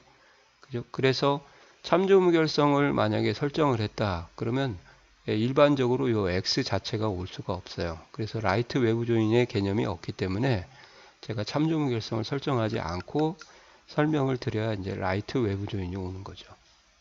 이해 가시나요? 그러한 부분에 대한 것이 먼저 이렇게 정의가 되어야 이제 문제를 해결할 수가 있죠. 필드가 일치하는 데이터만 포함을 해서 두 개의 테이블을 연동해서 검색을 하겠다. 단일 테이블로 만들겠다. 그러면은 내부 조인이가 되겠죠. 내부 조인. 그 다음에 간접 조인이나 중복 조인은 없고요. 외부 조인이 두 가지가 형태가 있으니까 커티션 곱까지 총 정리를 해서 레코드 수를 물어보는 문제, 또 실기에서는 작살난다. 그런 부분에 대한 것을 좀 아시고 공부를 하셨으면 좋겠습니다. 자, 이해가 가시죠? 예, 수고하셨습니다. 자, 제가 그 조인에 대해서 추가적인 실습을 보여주려고 했는데요. 깜빡 잊고 빠뜨렸네요. 그래서 조인에 대해서 한번 보여드리고, 그리고 다음 문제를 좀 해결하도록 하겠습니다. 죄송합니다. 자, 여기 두 테이블이 있어요. 이 두 테이블에는 이제 관계는 맺어지지 않고, 이렇게 별도로 두 개가 존재합니다. 그리고 이렇게 필드명도 갖고 어느 한 테이블에 기본 키가 주어진 상태에서 쿼리 디자인을 실행한 다음에 두 테이블을 제가 떨어뜨릴 거예요. 왼쪽에 1테이블, 오른쪽에 다 테이블을 넣으시면 자동으로 이게 조인선이라고 하죠. 조인성이 아니고. 그래서 이 조인선이 이제 내부 조인이 더블 클릭해서 보면 두 테이블에 조인된 필드가 일치하는 행만 포함하겠다. 이렇게 되는 거예요. 그래서 한번 보세요. 왼쪽에 유류명과 오른쪽에 있는 또 유류명, 주유량은 빼고요. 이렇게 보게 되면 양쪽에 동일한 것만 이렇게 가솔린, 경유, 등유 이렇게 일치하는 것만 나온다는 거죠. 자, 그럼 두 테이블에 서로 다른 게 있나요? 1테이블에는 가솔린, 경유, 등유, 석유가 있고요. 다 테이블에는 LNG, 이제 LPG까지 들어가 있습니다. 다른 값이 존재하고 있다는 것을 보여드린 거고, 자, 이 조인선을 더블 클릭을 해가지고요. 1테이블에는 모든 레코드를 포함한다. 그러면 이제 1테이블에 있는 이게 이제 소위 말하면 왼쪽에 1테이블이니까 레프트 외부 조인이 되겠죠. 이렇게 하시면 이제 달라져요. 석유가 더 추가적으로 나오게 되는 거고. 다시 더블 클릭해서 라이트 외부 조인 다 테이블에 있는 것을 올 가져오겠다. 그러시면은 이제 이런 식으로 LNG, LPG까지 나오게 되는 거죠. 이게 이제 소위 말하면 조인이고요. 이 조인에 화살표가 있는 것을 외부 조인, 화살표가 없으면 이제 저희가 이제 내부 조인이다. 그렇게 얘기를 합니다. 자, 이제 좀 정확하게 이해를 좀 하셨을 것 같고요. 자, 이때 이제 저희가 데이터베이스 도구에 가서 이거 닫았고요. 관계를 한번 맺어보도록 하겠습니다.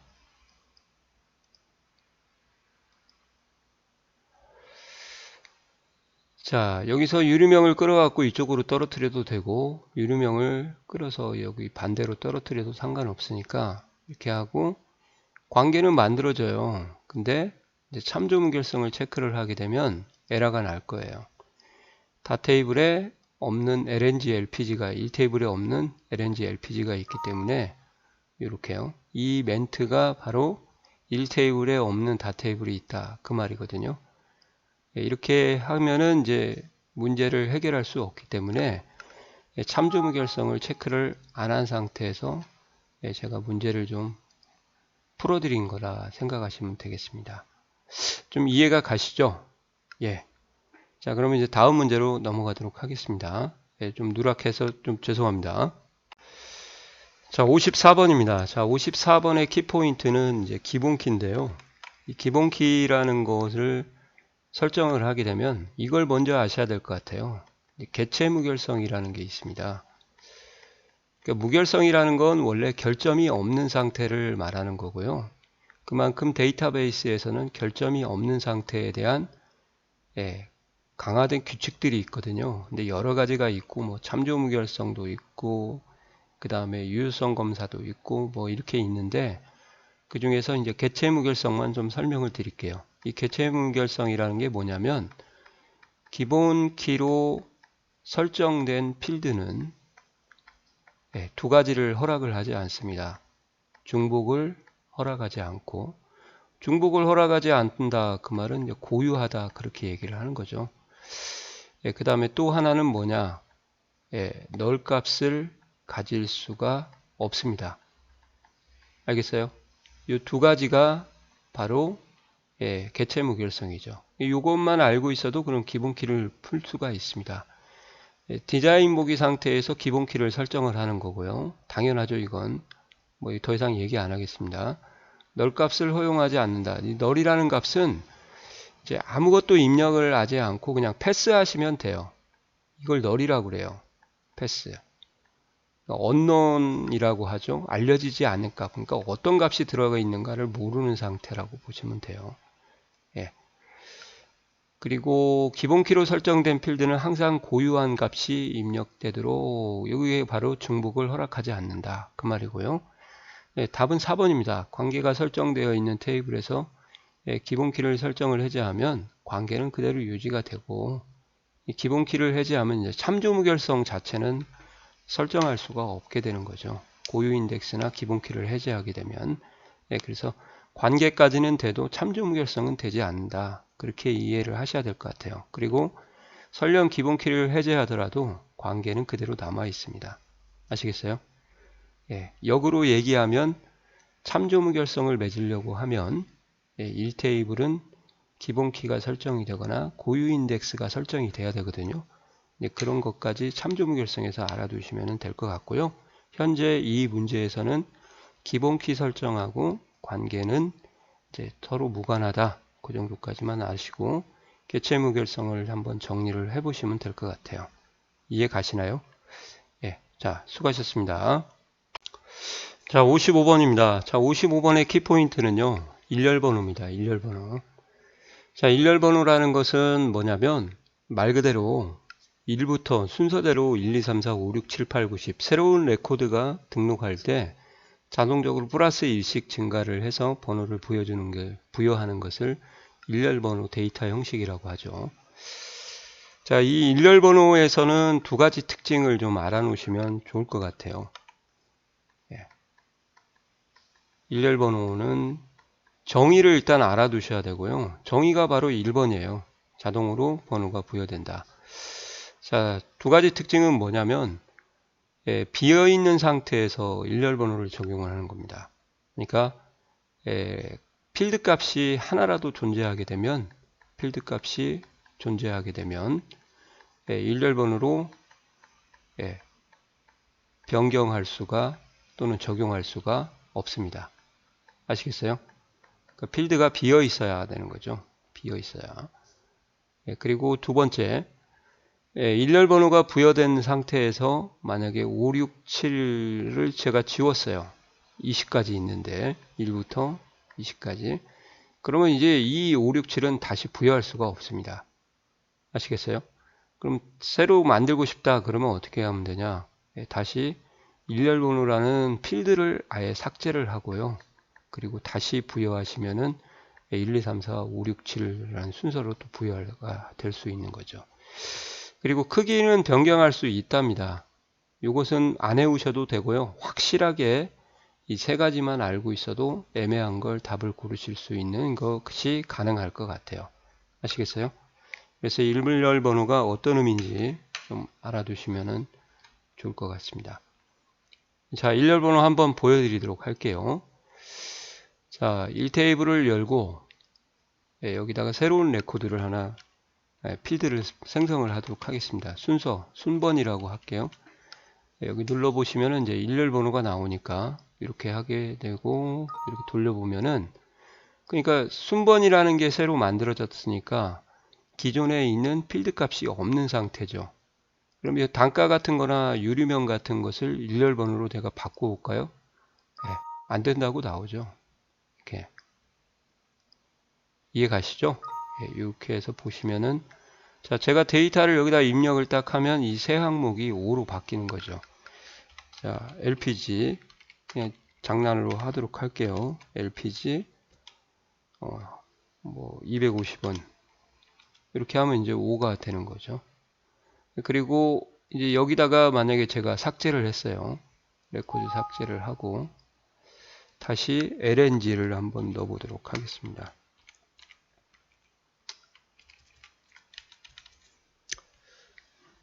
뭐 200원 할까요? 이렇게 하면 이제 6이 나오니까요. 5번은 넣을 수가 없죠. 만약에 넣고 싶다 그러면 이걸 삭제를 하고 다시 순번호를 넣으시면 되겠습니다.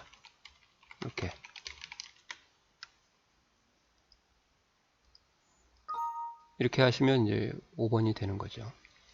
이건 삭제하도록 할게요. 여기도 지우고 원래대로 돌려놔야죠.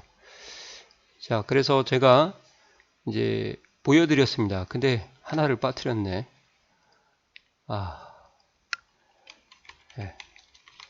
순번 크기 변경하는 것을 제가 빠뜨렸어요. 여기 크기 나오죠. 정수롱형하고 복제 아이디. 정수롱형은 알아두셔야 나중에 실기 문제 풀 수가 있습니다. 이렇게 변경 가능하죠.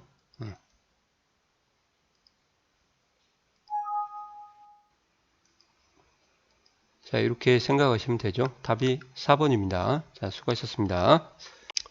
자, 56번입니다. 자, 56번도 제가 볼 때는 실기를 하셨던 분들이 아마 더 유리하지 않을까 그렇게 생각이 듭니다. 폼을 작성한 후에 폼 내부에 이제 컨트롤이 있는데요. 뭐 여러 가지가 있죠. 그 중에서 이제 여기서 언급하는 컨트롤은 잠깐 써보면 레이블이라고 하는 컨트롤이고요.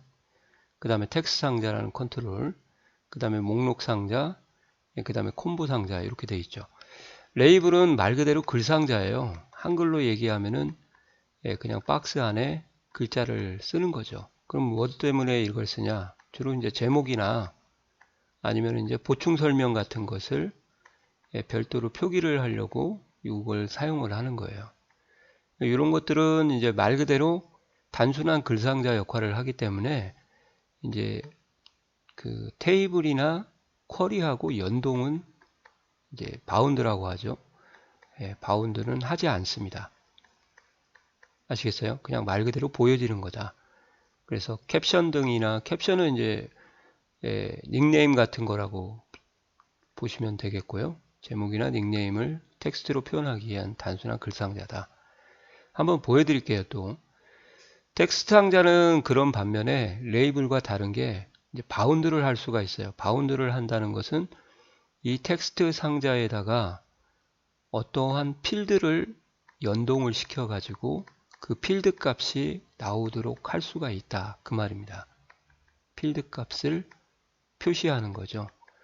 그러니까 필드가 만약에 10개다, 필드 값이 10개다 그러면 이 10개가 여기 안에 들어가서 바운딩이 돼 가지고요, 하나 둘 셋 넷 또는 다섯 여섯 이렇게 10개로도 보일 수도 있고, 아니면 하나가 A 그 다음에 B, C로 이렇게 바뀔 수도 있습니다. 그것을 우리가 이제 필드 바운딩이다 그러거든요. 근데 꼭 필드 바운딩 형태로만 쓰는 건 아니고요, 언바운드 컨트롤로 사용도 할 수가 있습니다. 그 언바운드 컨트롤이라는 것은 이제 뭐 단순한 수식이죠. 수식처럼 는 하고 4 곱하기 2를 이렇게 해도 8로 나오는 것을 우리가 이제 언바운드라고 할 수도 있죠. 그런 개념이라고 보시면 되겠습니다. 또 언바운드 자체가 이제 아무것도 지정하지 않고 그림만 그려놓을 수도 있고요.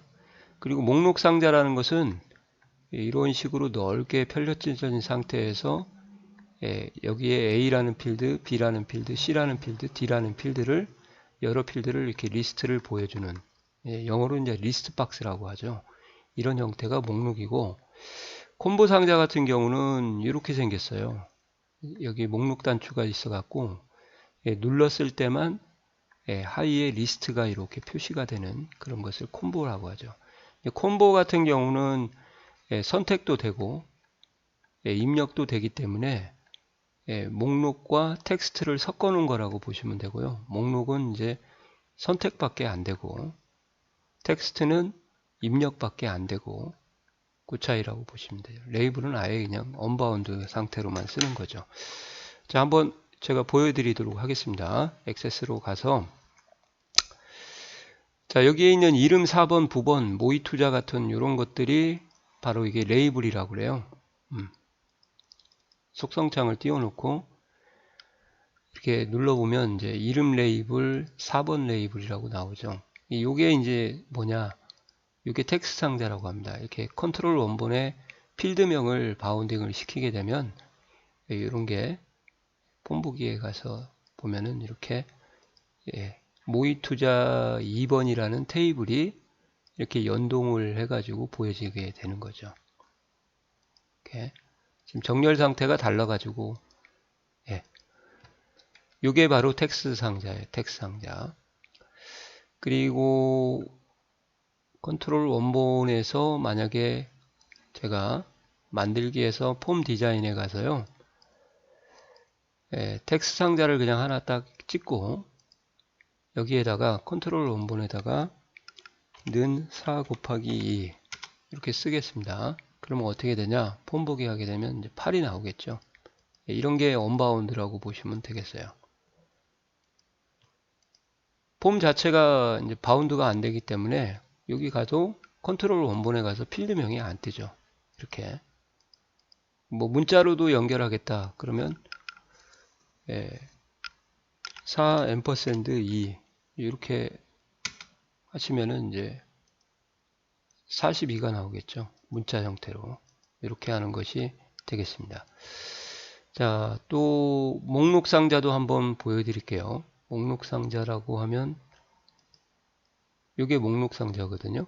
좀 넓게 그려가지고 디자인으로 가서 상품을 3개를 필드를 보여서 오름차수는 품목 코드로 이렇게 해서 마침하시면, 자, 이런 상태가 보여지는데 이제 폼 보기를 하시면은 이렇게 보여지는 거죠.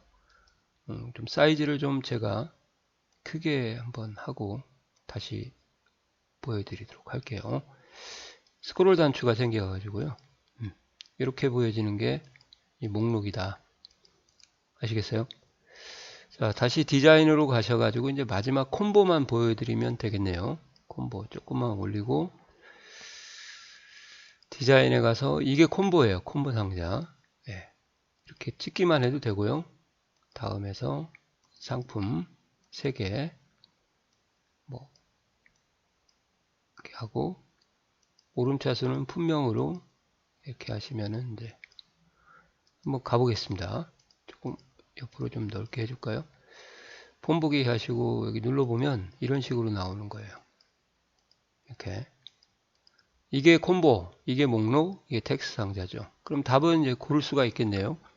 예, 조금 어려운 표현이기는 합니다만 언바운드 컨트롤로 사용할 수 있다 없다? 있다. 그리고 레이블은 이 자체가 그냥 언바운드예요. 바운드를 사용할 수가 없는 거죠. 그러니까 언바운드 컨트롤은 이제 제가 봤을 때는 뭐 여러 개가 있겠지만 그 중에서 꼭 좀 언바운드 컨트롤 두 개는 좀 알아두셔야 될 것 같아요. 레이블, 도형 같은 거 빼고 그 다음에 명령 단추라고 있거든요. 요 두 개 같은 거는 이제 필드하고 링크 연동을 시킬 수가 없다. 두 개는 좀 알아두셔야 될 것 같아요. 이해 가시나요?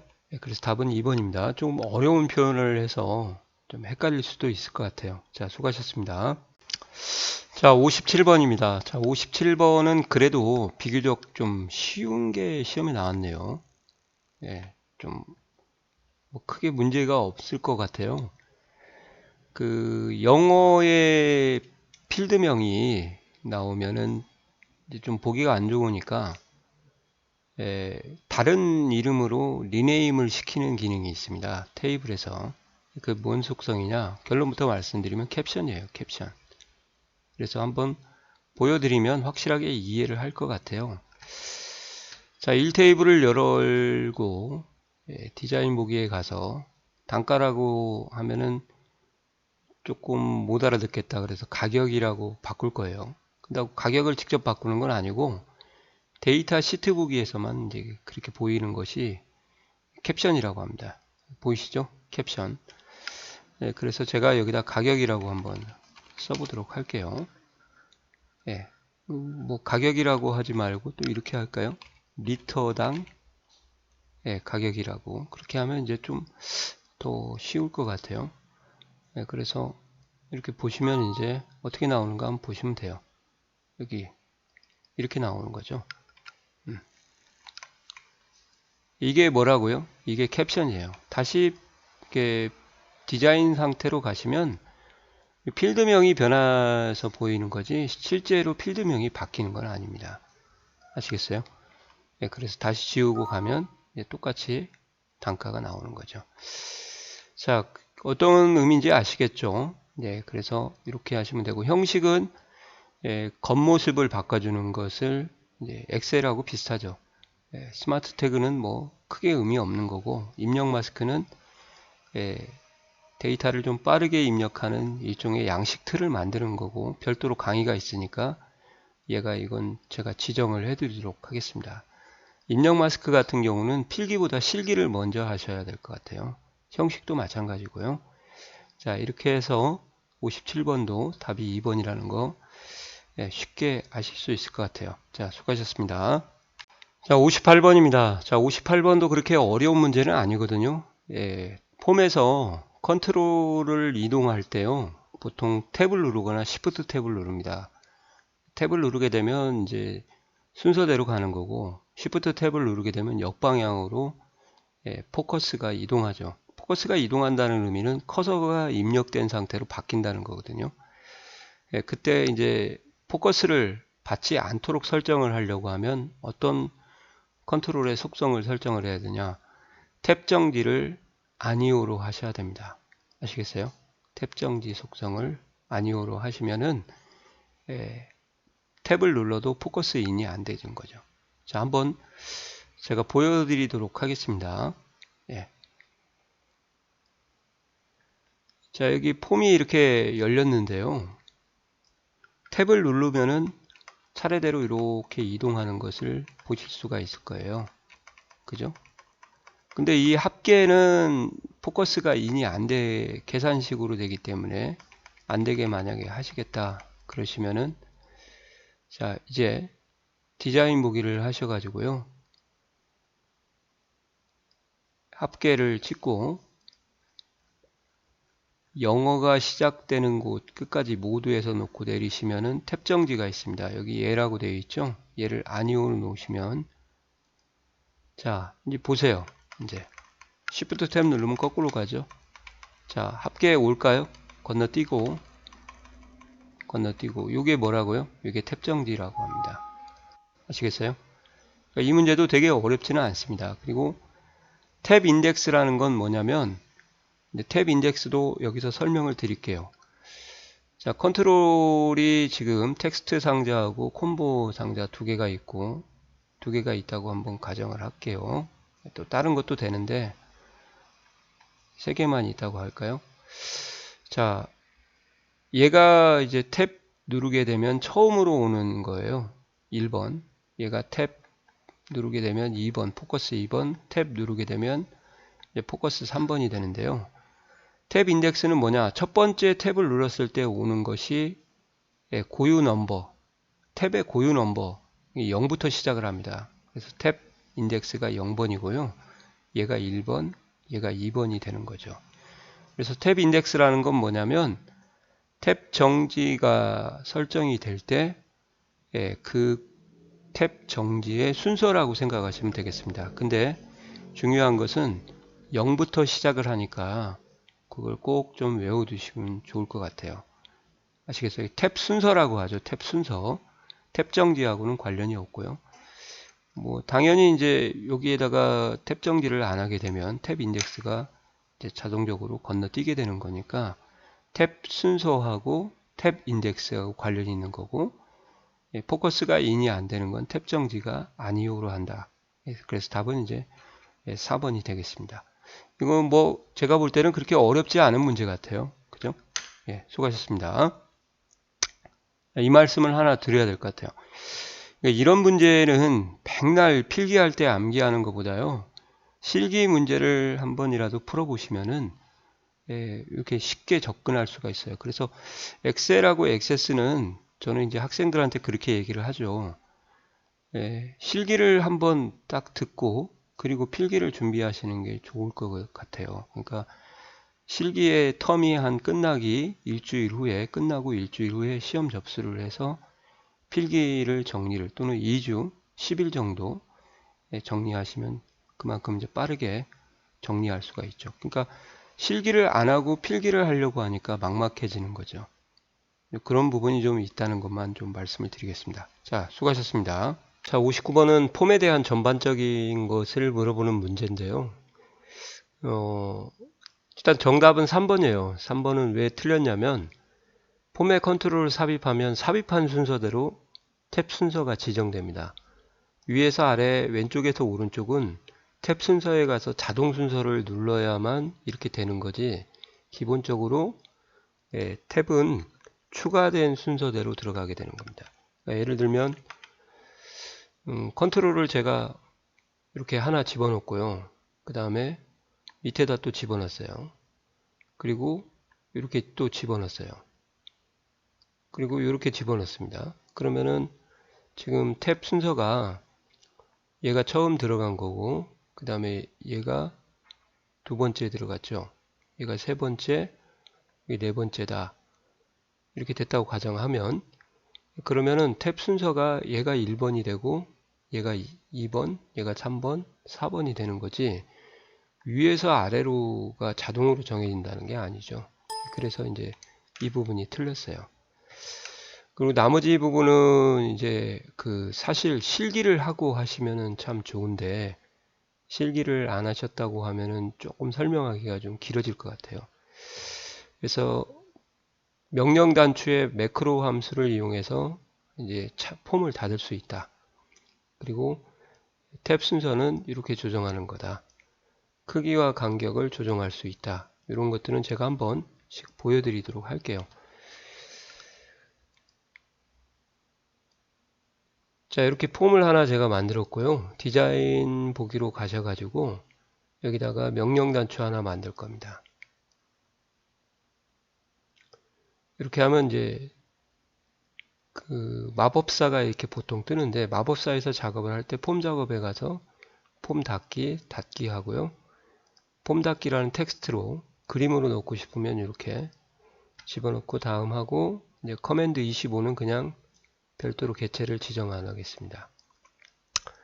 이렇게 하면은 이제 폼 닫기 단추가 만들어지죠. 그래서 폼 보기를 한 상태에서 얘를 누르면 이제 폼을 닫을 거냐 물어보죠. 이해하시면 이제 저장되고 아니요 하면 이제 저장이 안 되는 거죠. 그래서 지금 이런 식으로 해가지고 제가 그 폼에 대해서 작업을 해봤고요. 이런 문제가 이제 실기에 나오죠. 그 다음에 이제 두 번째는 이제 어떤 부분이냐면 확대를 좀 했으면 좋겠는데 확대가 안 돼가지고요. 이렇게 위치가 지금 다 틀어졌어요. 이렇게 그럴 때는 이렇게 잡으시고 정렬해 가시면은 이제 맞춤에 왼쪽 맞춤, 위쪽 맞춤, 아래쪽 맞춤, 오른쪽 맞춤이 있거든요.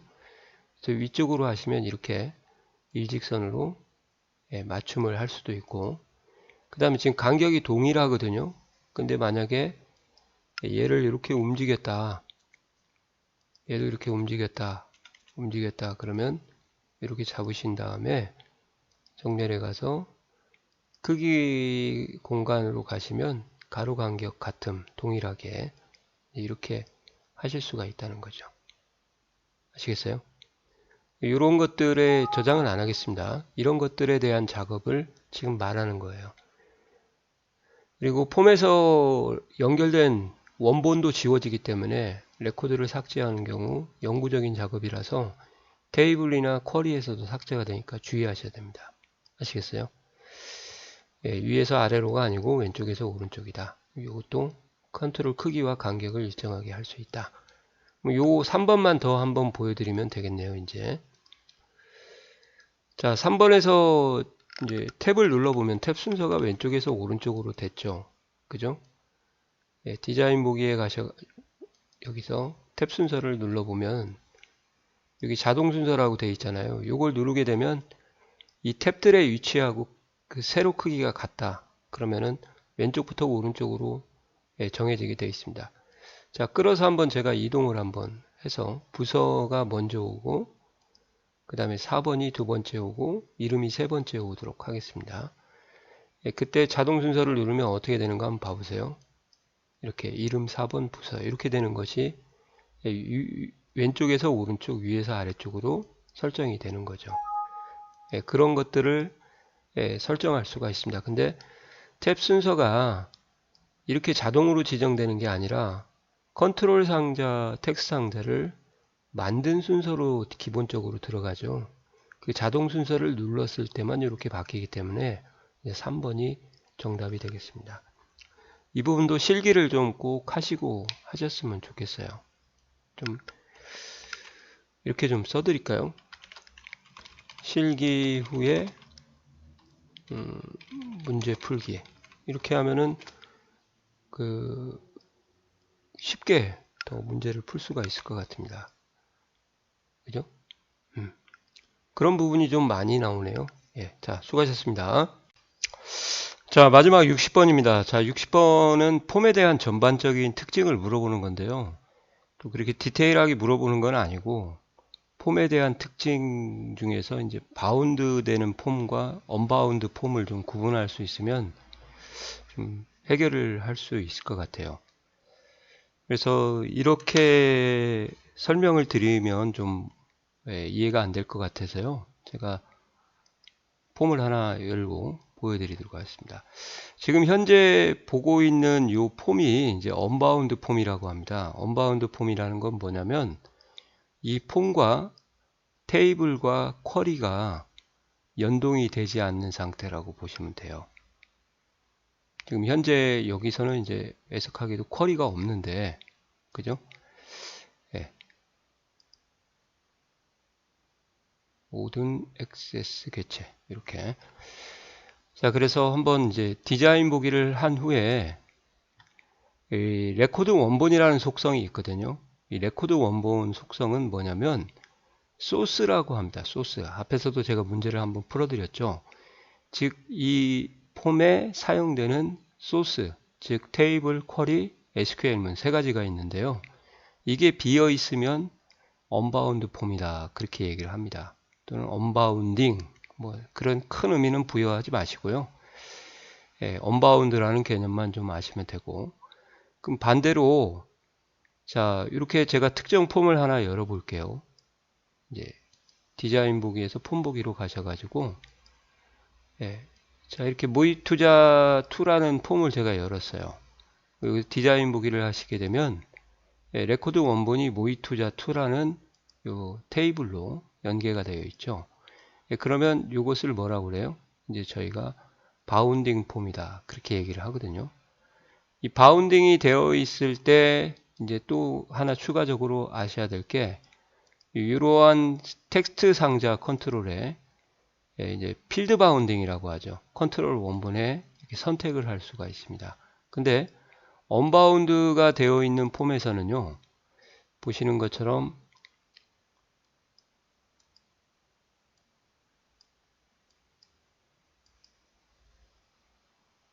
자, 레코드 원본이 없죠. 그죠? 그러니까 여기에 어떠한 텍스트 상자를 제가 그려 놓더라도 한번 그려 보도록 하겠습니다. 뭐 이렇게. 자, 여기에 컨트롤 원본에 눌러봐도 아무것도 안 나오죠. 이게 이제 소스가 없는 경우라고 보시면 되죠. 그래서 폼에는 이제 크게 살아있는 폼, 바운딩과 죽어있는 폼, 언바운딩. 그 언바운딩도 사용을 합니다. 저처럼 이렇게 폼 설계를 할 때 필요하다, 그 말이죠. 그래서 여기 보시면은 모든 폼은 이제 모든 이런 말이 들어갔으면 의심을 해봐야겠죠. 테이블이나 쿼리로 연결돼서 표시되는 바운딩 폼이다, 그건 아니고요. 언바운드 폼도 존재할 수가 있고, 그 다음에 이제 폼이 필요한 이유에서 이런 것들은 제가 추가적으로 한 번 더 설명을 드려보도록 하겠습니다. 이건 다 닫을게요. 자, 여기 보면 폼이 편한 이유에서 폼 열기를 한번 누르면 이제 폼이 열리는데요.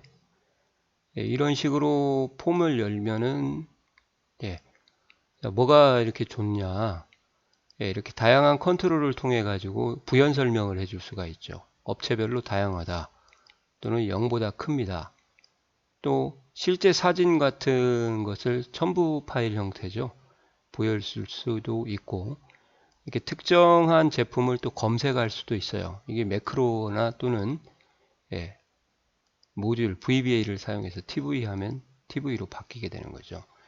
그리고 배경도 이렇게 이쁘게 꾸밀 수도 있고 제목도 더 줄 수 있죠. 자, 이런 식으로 폼을 사용하게 되면 이런 효과를 얻을 수가 있는 겁니다. 그래서 여기 보시면은 폼 내에서 단추를 눌렀을 때 매크로나 모듈이 특정 기능을 수행하도록 할 수가 있기 때문에 이제 폼이 잘 사용을 하는 거죠. 그리고 일대다에서 이제 주로 1폼을 바깥쪽에 주폼이라고 하죠.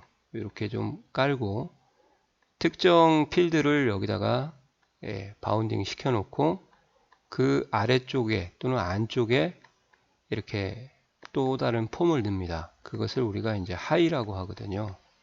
그래서 바깥에 있는 것을 주폼, 안에 있는 것을 하이폼이다, 그렇게 얘기를 하는데, 이 주 폼에는 주로 이제 1테이블이 오고요. 이 하이폼에는 주로 다 테이블이 와서 여기에서 하나를 내가 선택을 하거나 콤보 상자나 텍스트 상자로 그랬을 때 거기에 해당하는 여러 가지 다 목록을 확인할 수 있는 형태가 바로 1대다의 형태고 하이폼이라고 보시면 되겠습니다. 그러니까 폼과 컨트롤의 속성은 속성 시트, 아까 좀 전에 보여드린 것처럼 디자인 보기에 가셔가지고 이게 속성 시트인데요. 각각의 폼에 대한 전체적인 환경 설정을 하는 곳을 폼 속성, 또는 세부적인 컨트롤에 대한 속성도 이렇게 볼 수가 있는 겁니다. 이 속성들을 공부해 나가는 것이 폼에 대해서 일반적인 방법이죠. 그래서 폼 안에는 일단 집이라고 생각을 하시면 될 것 같아요. 그래서 이러한 집이 폼 전체적으로 존재를 하고 그 내부에 이 폼에 대해서 바깥으로 표현을 하는, 보여줄 수 있는 이런 것들을 우리가 이제 컨트롤 상자다, 그렇게 보시면 되죠. 이런 컨트롤 상자들을 이용해 가지고 다양하게 폼에 있는 내부의 모습을 바깥으로, 또는 폼이 집이라고 하면 이 컨트롤 상자를 또 집을 짓는 일종의 도구, 그렇게 생각하셔도 되고, 집을 보여줄 수 있는 문이나 창문의 역할을 한다, 그렇게 보여줄 수 있는 생각하셔도 될 것 같아요. 자, 이게 바로 이제 속성이라는 시트다. 답은 1번이 되겠네요. 아시겠어요? 언바운드하고 바운드 폼이 있죠. 예. 자, 수고하셨습니다. 자, 제가 이제 총평을 좀 해드리고 마무리를 져야겠는데요. 이제 60문제, 이 액세스 20문제를 풀어본 걸로 말씀을 드리면, 난이도가 그렇게 어렵지는 않은 것 같아요. 전체적으로 보면. 예, 그래서 이제 막 디테일하게 꼬아놓는 문제는 아니고, 여러 가지를 다루다 보니까 이제 확연하게 차이가 나는 특징 같은 것을 알고 있느냐 없느냐, 그런 식의 포커스의 문제를 좀 낸 것 같습니다. 그래서 이 정도면은 제 개인적인 생각은 한 70에서 80 사이는, 좀 80 넘을 수도 있고요, 나와야 되지 않을까 하는 생각도 가져봅니다. 개념 설명이 주로 많더라고요. 예. 이제 과거의 기출문제보다는 상당히 난이도가 좀 쉬운 것 같습니다, 개인적으로 봤을 때. 자, 열공하시고요. 좋은 결과 있고 또 세세한 질문이나 이해가 가지 않는다, 그럼 항상 댓글 달아주시면, 컴퓨터 앞에만 있다 그럼 바로 답변을 해드리도록 하겠습니다. 자, 수고하셨습니다.